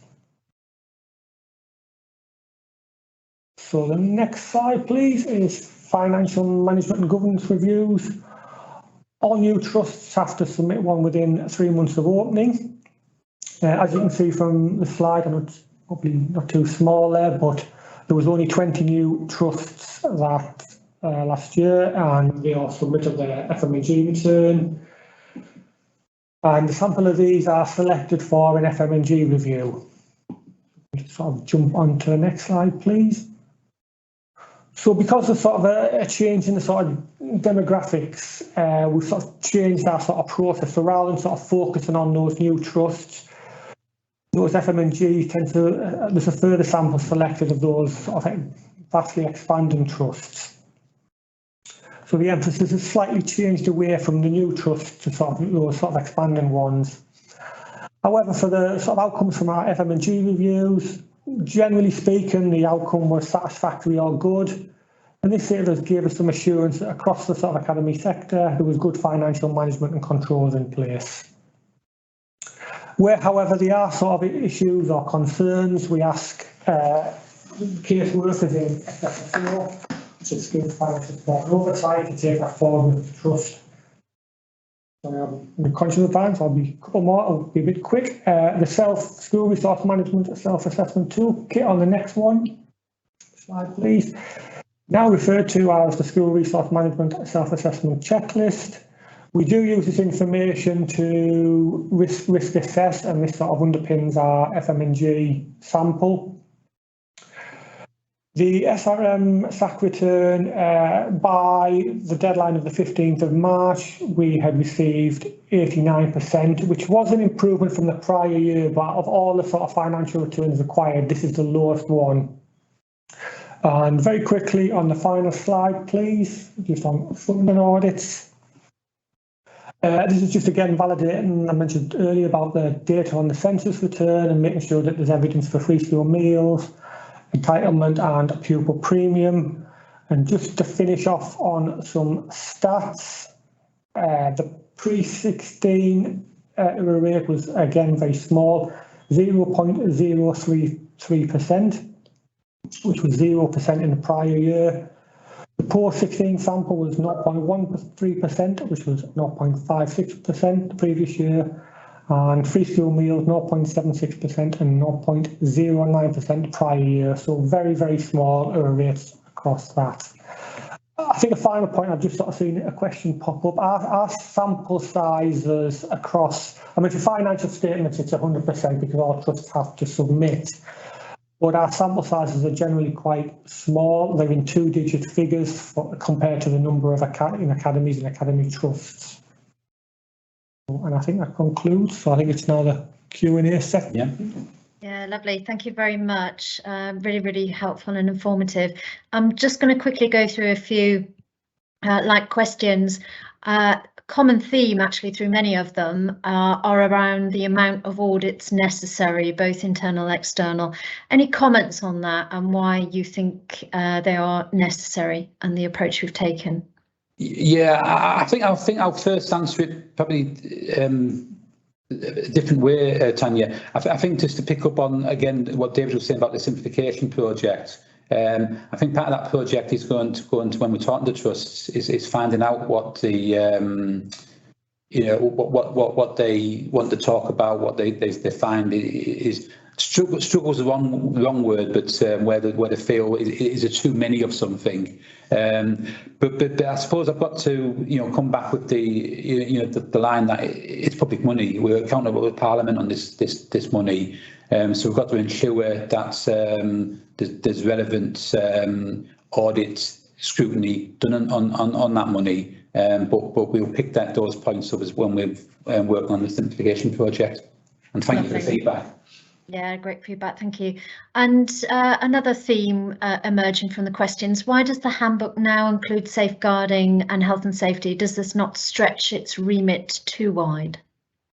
Yeah, just a bit on that. That was a particular ask from the Minister at the time and the Secretary of State, just to widen the scope, but must stress there was no additional requirements. It was more or less signposting trusts, just to try and help trusts, that including trustees and members in that, just for important other reading. So it felt put it in there because the handbook is so well read, just to point people towards the very important documents of safeguarding health and safety and estates management. So it was just trying to signpost, really.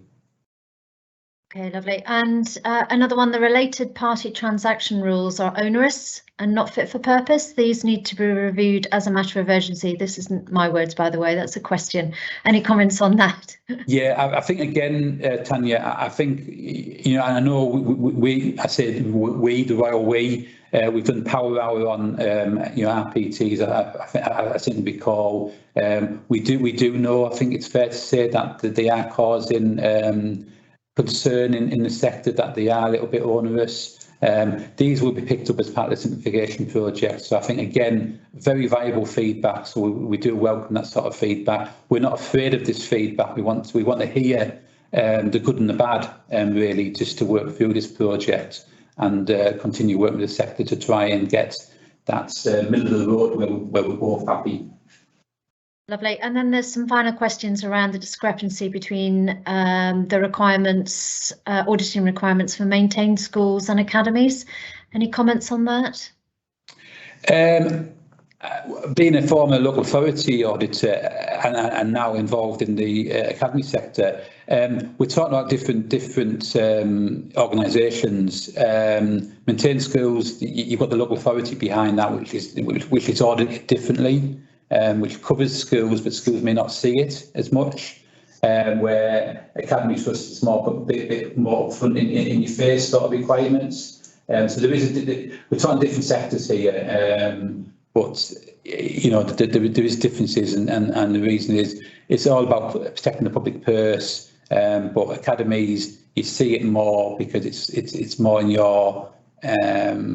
your face, probably the wrong word, but in maintained world, it was yes, you had the school audits, but there was a lot of audits and behind that which covered aspects of the education sector as well. Yeah, and I think moving on from that, a further set of questions is around the costs associated with the audits. I guess that's linked into the perceived sort of discrepancy with the maintained sector, that they don't have those costs. I mean, have you got any response to those questions? I believe we may have done in the past some sort of like some work on external costs.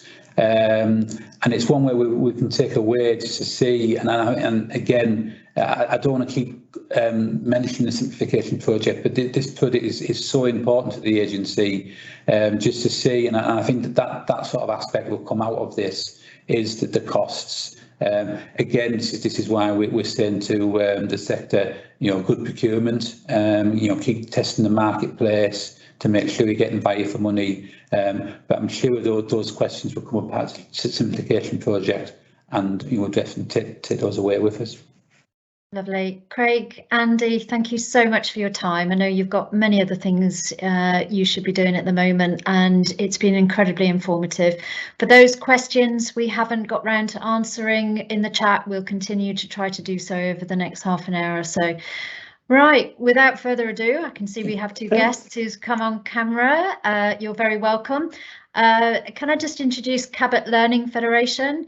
CLF is a multi-academy trust of over 22 entities serving the education needs of over 12,500 children and young people between 3 and 19. Since its inception in 2009, CLF has grown to serve children across Bristol, South Gloucestershire and North Somerset, employing around 2,000 people in a range of roles. Stephen Taylor, the CEO for the past 7 years, he has worked as a senior leader in education since August 2001, including 2 headships spanning 10 years, one in the Netherlands and one in Bristol, and 9 years as an executive leader. Steve is also the chair of the Queen Street Group. Sarah, lovely to see you too. Sarah has been a Chief Operating Officer for CLF since January 2022. And is responsible for all operational areas outside of education delivery. From 2017 to 2021, Sarah was Finance Director for CLF and retains the role of Chief Finance Officer. Sarah joined the Federation in 2014 and is a qualified ACCA accountant with over 15 years of financial experience in both public and private sectors. And can I also say both Sarah and Steve are fantastic challengers to me and advisors when I get myself into trouble, and I'm eternally grateful for their sound advice over the last few years. So I'm going to pass over to you both. Thank you, Tanya. Thank you very much for that warm introduction. Yeah, we're delighted to have the opportunity to this afternoon for a couple of reasons, really. If anybody's read that excellent book by Owen Eastwood on belonging, then you'll know that telling your own story is really good for the soul. So obviously these are things that we've been involved in for a long time. It's a bit of a we've lived every bump in the road in that period. So we'll be reflecting on some of our journey. But the other thing I think that I'd want to say is the opportunity to speak with finance professionals in our sector is a treat. If your trusts are anything like ours, then those people with a teaching background make up the minority on the payroll. And I've never met anyone in any professional services role, particularly not in finance roles, who aren't really passionate about the kids and really passionate about their life chances. So I know how important this stuff is to you to get right, and I know what drives you will be the same things as drives people that work in the classrooms too. So if you're thinking it's been a long agenda and you're sticking with us in the hope that we're going to say something interesting, then I hope that your faith in us is well placed. So we thought we might talk about our journey in the context of the parallel development of the maths sector, because we were going to steal David Withy's Family Fortunes reference, then we're a bit more in the Bob Monkhouse, Les Dennis era than the Vernon Kay, if you know what I mean. So we've been there right at the start, pretty much. Many of the things that have happened to us, with us, have been features of the sector. And the fact that we are still here to talk about it means we've developed a degree of resilience, of course, but not everything has gone swimmingly, and we'll be quite happy to share those with you too. Next slide, please. And the next one after that, and the one after that. Thank you very much. So we'll talk about our story. This is an image lifted from our curriculum, because we ascribe to having this concept of a joy-filled curriculum. That's been a real driver for everything we've done in our trust, say the last 5-6 years. And I think that will be true for anybody working in our trust. They know how key our curriculum is. So we use this image to represent both the journey of our trust, but also the journey of the way we teach what we teach. Next slide. And this is us in the beginning. So back in 2007, this was a concept. There was a really strong school, an outstanding school, a CTC, and a really weak school around the time that Bristol, this was the lowest performing school in Bristol at the time that Bristol and Hull were competing for I suppose the ignominy of being the lowest performing area in the country. And the mentality at the start was really this concept of, if we can do things together and collaborate proactively together, then we can become greater than the sum of our parts. And that's something that's really stayed with us as a theme throughout our journey. Next slide. And in 2009, we're then joined by the third school. I was the head of that school, so that's when I joined the trust. It's the same time the trust actually started, and that was our scale, 2,500 pupils, all secondary. Next slide. And I've paused in 2012 because this was a big deal for us. We'd grown gradually up to 2011 with a number of one secondary at a time, and then in 2012 we doubled in size in one summer, with, I suppose, what you'd have to say with hindsight, not an awful amount of preparation and insufficient capacity. We took on 4 primaries, 2 of which were in quite a lot of trouble, and a secondary. And the additional secondary is one of those bumps in the road I mentioned before. That's a school that we ended up having to close because of it just wasn't sustainable.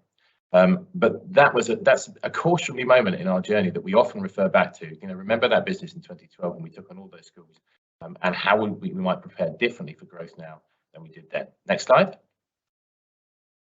In 2015, I took on this role, and we had always spoken about collaboration, high moral purpose, and that was, I suppose, a bit implicit in everything we had done, but we never really articulated what we stand for in terms of a mission. So there are 4 elements to our mission.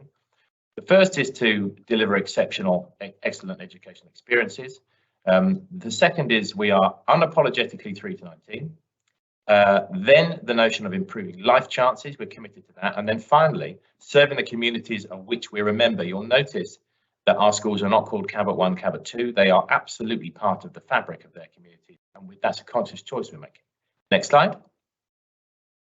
And since 2015, we've had the heart values, and that really sustains us. We talk about them a lot. We celebrate them all the time. We celebrate them specifically annually at our summer conference.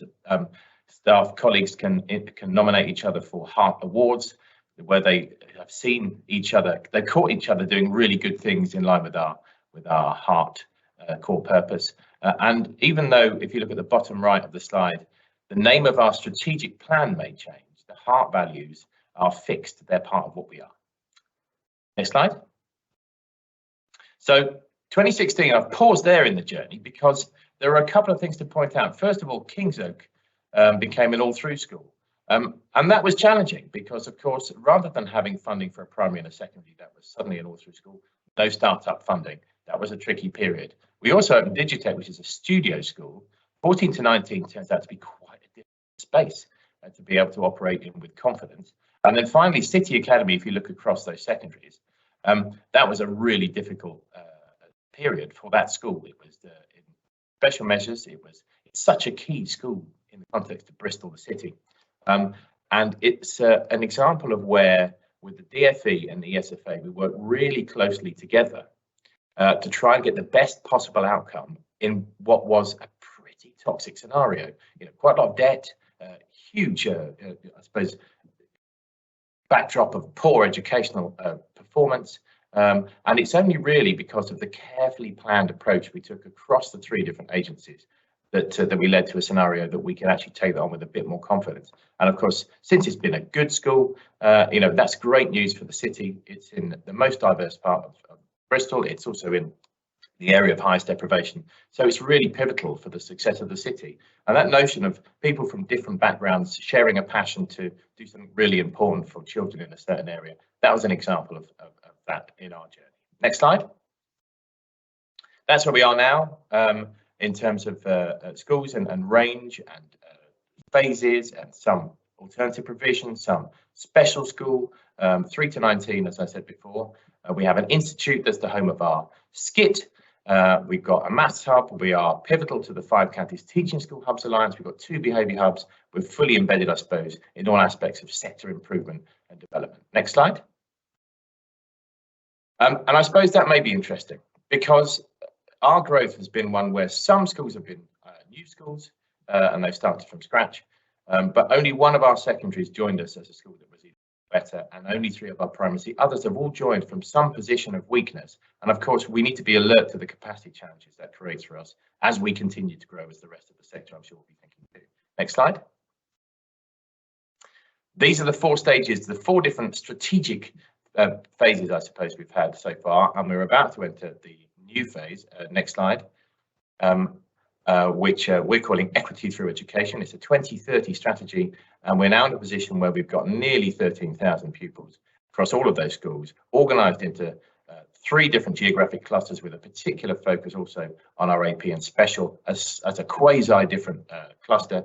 We've got nearly 2,100 employees and an awful lot of governors that we need to sustain, but that's what's happened to our scale of operation. Next slide.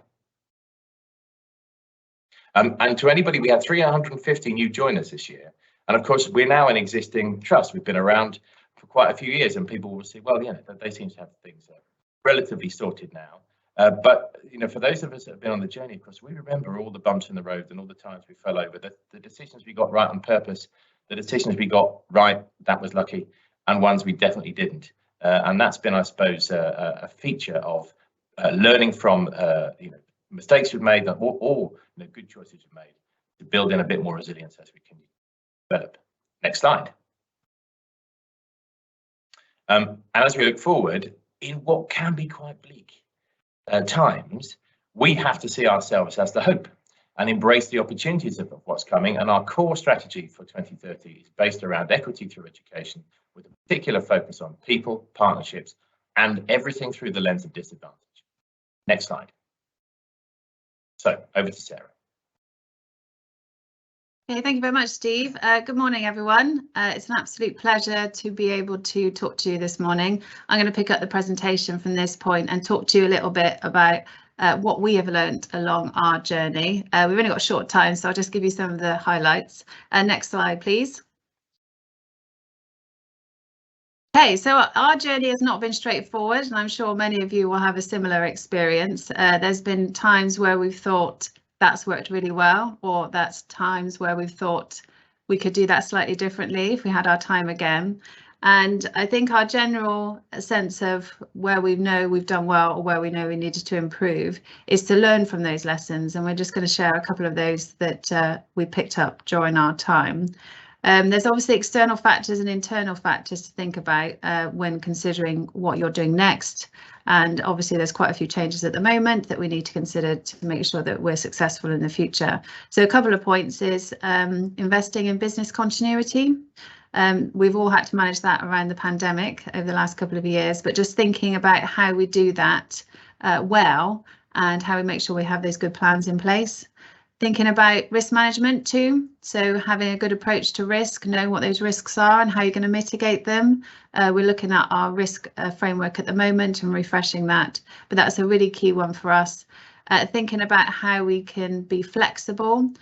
We want to be more of a flexible employer and thinking about the future and how we retain and attract the future workforce too. So that's a key one for us that we're thinking about. One of the other key takeaways is if you are considering growth, do your due diligence really thoroughly, because it helps you to understand the school that will be joining your trust, but also it helps to build those relationships and also helps you to have a roadmap on how you make sure that they're inducted well into your trust. Next slide, please. Now, this is a really key image for us as a trust. It's all about our culture. We talk about it all the time. Steve's mentioned our heart values. They run through everything that we do in our organisation, from in the central team to all the way to our schools. And what we talk about is we have a really strong culture, and it's our platform that then allows our schools and our other areas of our trust to do the red dance, as you see on the top of the platform, but effectively it's what we do around innovation. So it's an opportunity to make sure that there's a really strong pillar of structures, procedures and culture to support our schools to do the exciting and amazing stuff that they do with their pupils in their own settings with their own community. Next slide, please. Within the central team, we've invested over the years to have the right people in the right place to support our schools, and everyone will have invested differently and probably have some different roles. But what we've said is that we really want people who are experts in their field supporting our schools and supporting our trusts. So we are one team and we all are in our schools supporting them, and we're all one organisation. That's really important to us. But some of the key ones that we've invested in is procurement. That's a priority, making sure that we buy effectively, especially in the current climate. We have a cybersecurity lead. They do a lot of testing of our strength around clicking on the wrong emails, for example. I know cybersecurity is a key one at the moment. We do have a data protection officer who's brilliant. We actually have a communications team, which is made up of 4 people.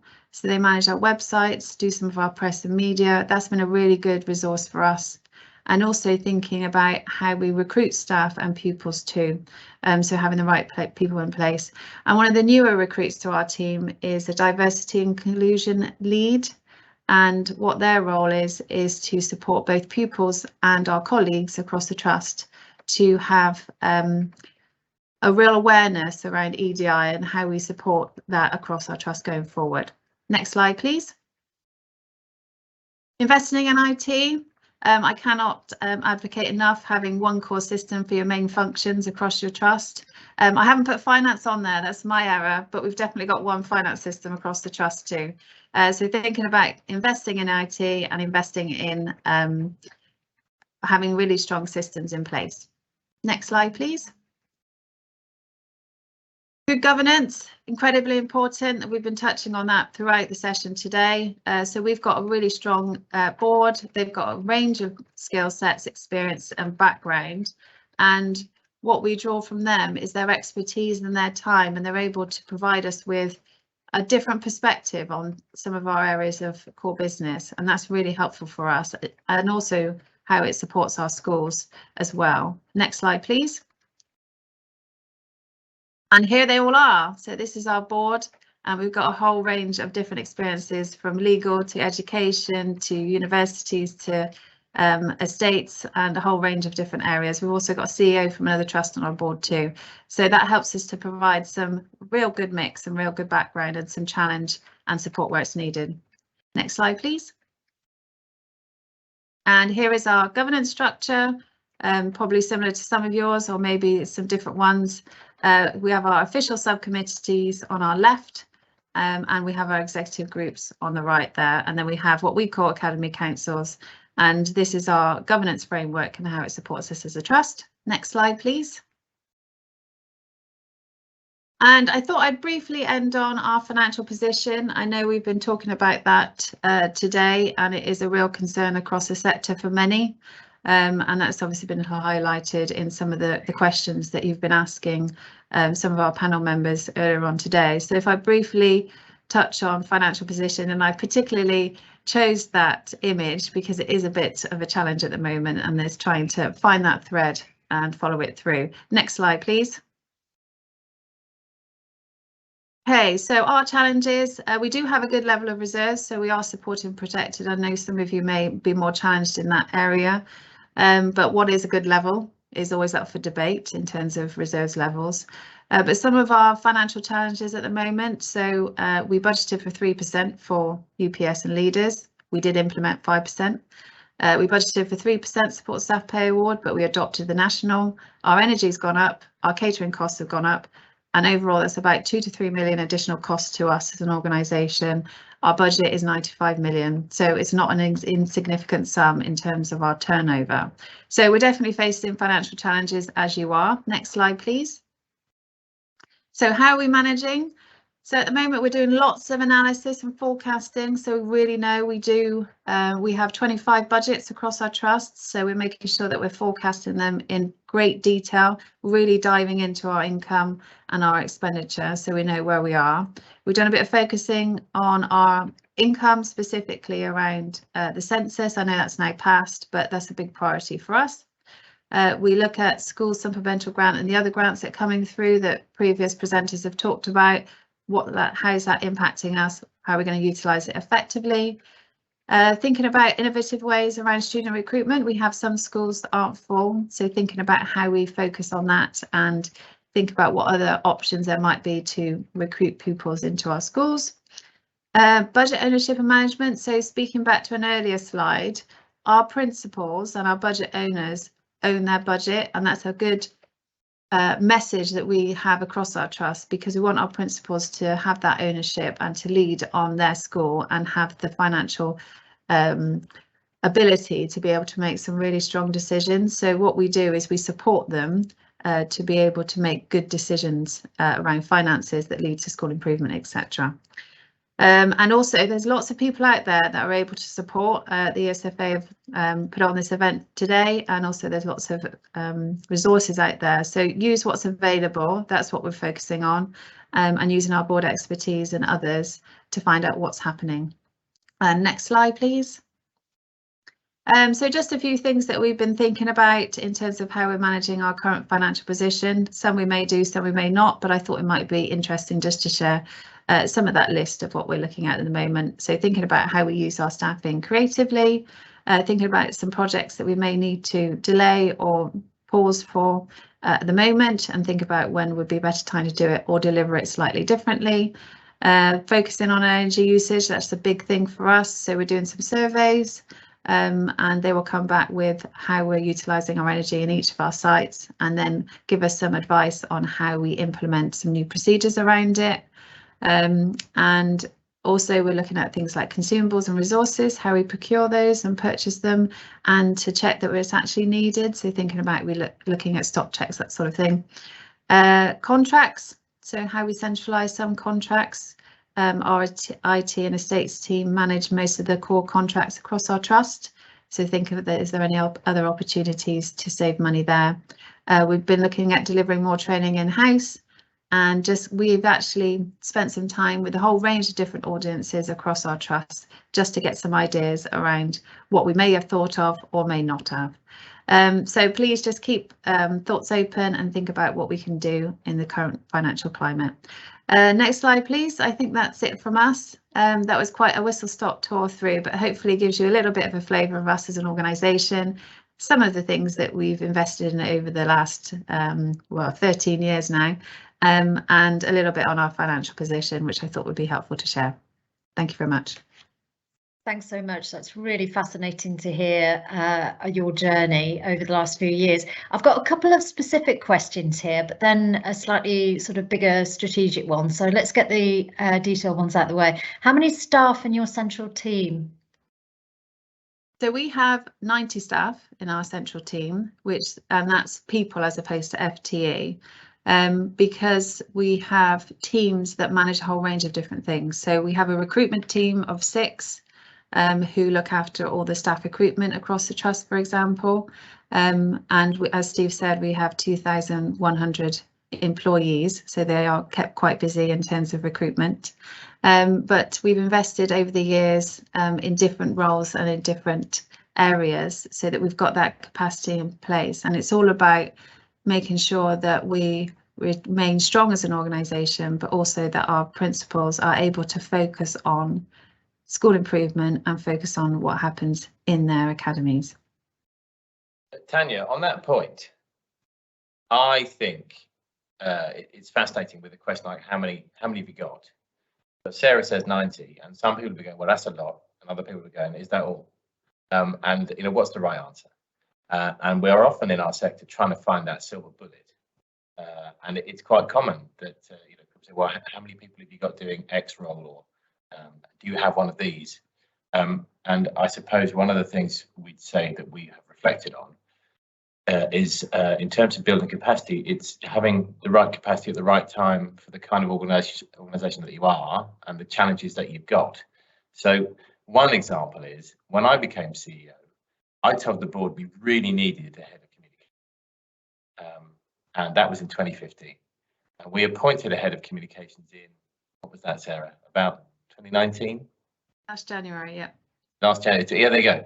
It took us that long. And every year, what are our priorities? Well, we really need to get a grip on communications, but other things overtook us in terms of priorities that we had, and we had to just recognise that we couldn't have that as our top priority. But the commitment we've got in terms of in principle is we want to have experts taking on the key roles. We had inherited in many schools business manager functions where, you know, we were asking people to be experts in, frankly, far too many things at once. You know, the notion that one person could be an expert in finance and health and safety and HR, you know, that's unrealistic. So by saying, well, why don't we have people who are genuinely experts in each of those things and have them in our central team, then that would mean, if you like, the ultimately the quality of the service to the schools is a bit more secure, and there's more consistency. And so then you end up with a central team that appears slightly larger. But I know that EPI have done a range of reports, for example, and they there was one report, there was a colleague trust that said, oh, you're one of our statistical neighbours, would you like to see what's in our report? And we said, yeah. And there were lots of really interesting you know, graphics that compared how much you spend on X, and we looked at it and we said, well, is that good? You know, well, the answer is, I don't know, how are the schools doing, I suppose? What's the education experience like? And I suppose that, you know, those kinds of things, hunting for how many is the right number to have in your central team, I think is folly. Really, what is it you're trying to achieve? What's the culture of the organisation? Are you able to deliver it with the capacity you've got? They're the questions, I think. Yeah, I think that's absolutely spot on. Thanks very much. And a couple of further questions about budget monitoring. Is this carried out at school or central level? And sort of, I guess, linked with that is, what's your percentage top slice? Okay. So similarly to what Steve said, I do love the phrase top slice. It's definitely one of the terms that is a favourite of mine. But effectively, we call it a contribution, and we still have the model of a 5% contribution from our GAG that supports the central function, although we have taken steps to pool our reserves, which was a few years ago. So our reserves are to support all of our pupils across our trust.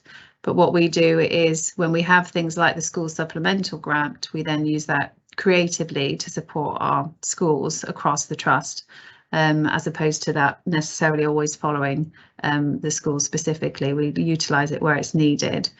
So budgets, so we have finance managers who work with principals on their budget, and then the budget monitoring happens both centrally and in the schools, in effect, because the principal owns the budget, the finance manager supports to make sure it's delivered.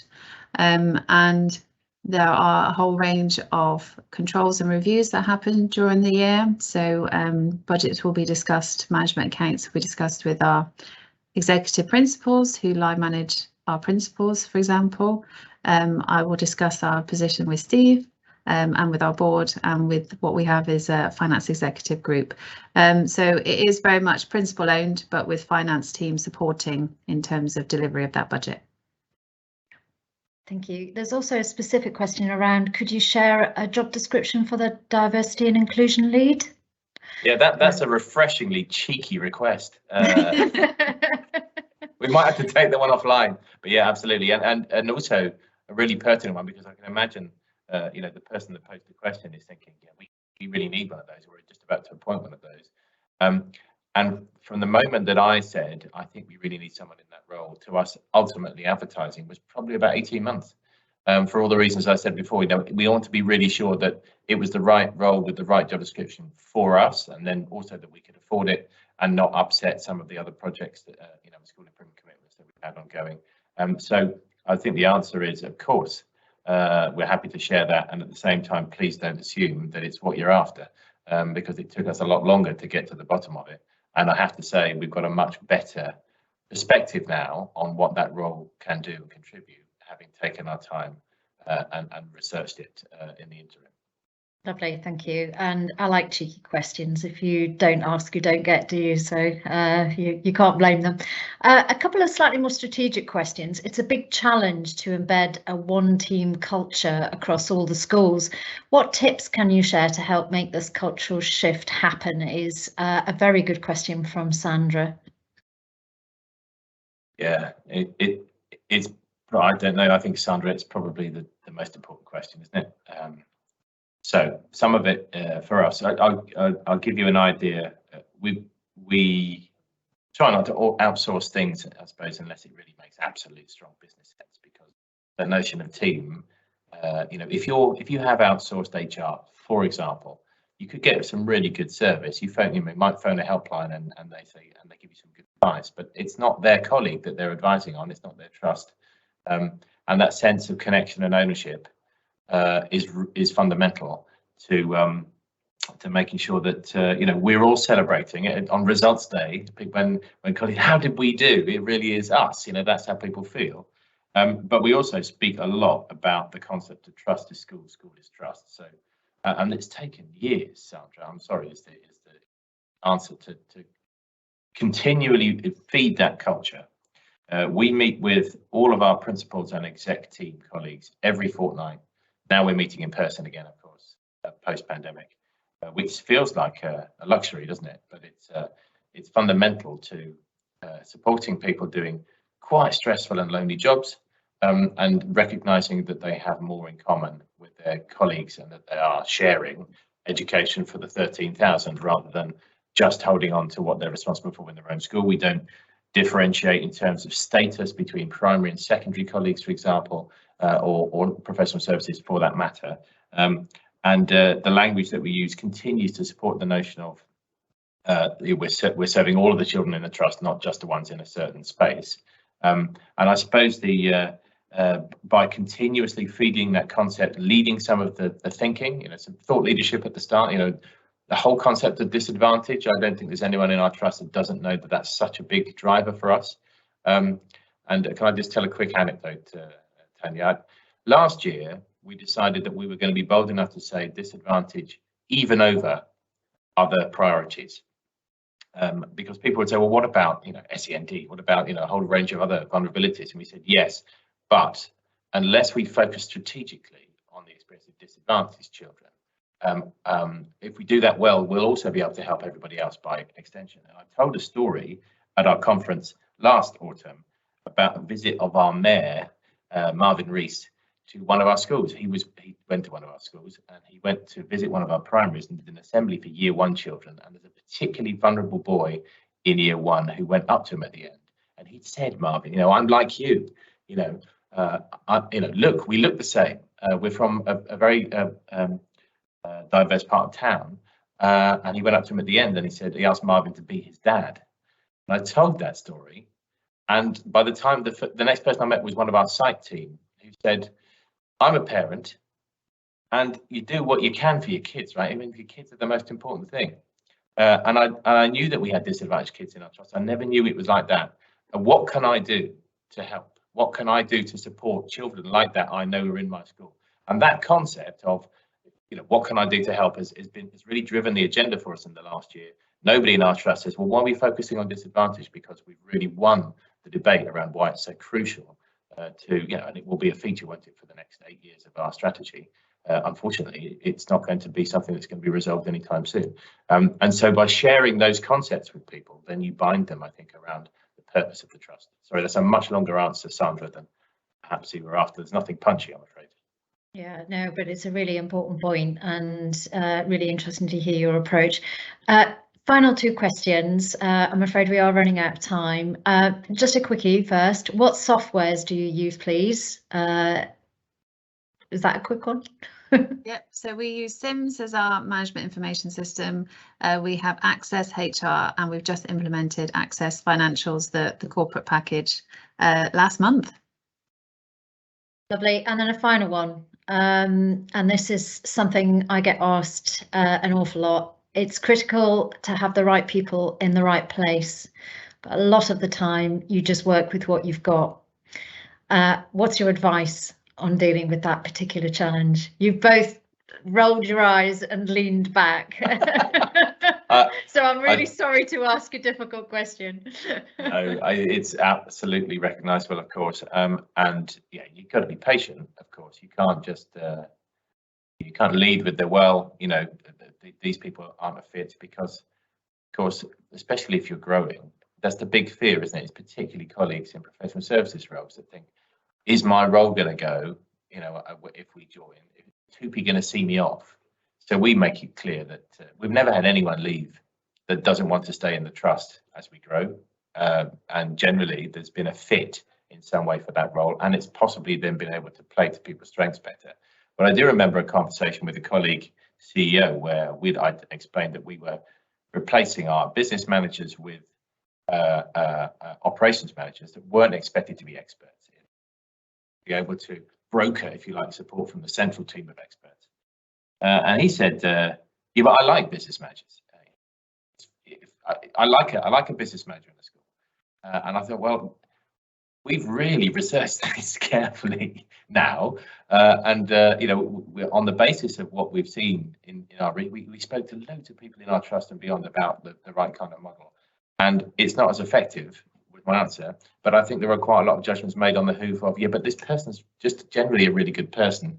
And you have to be quite clear that you're thinking, yes, but we need to make sure that they're doing the thing that they are best at, and not being too much of a generalist, because it's the expertise that's going to help you make sure that you can rely on the quality of budget setting, for example. The fact that all of ours are now done with finance managers that are accountants means that they're right, and that's such a reassuring aspect of our work. Sorry, Sarah, I've talked all over that answer. What would you like to add?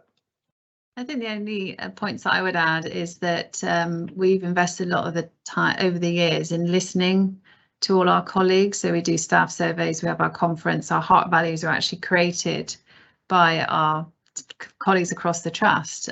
So people get that buy-in.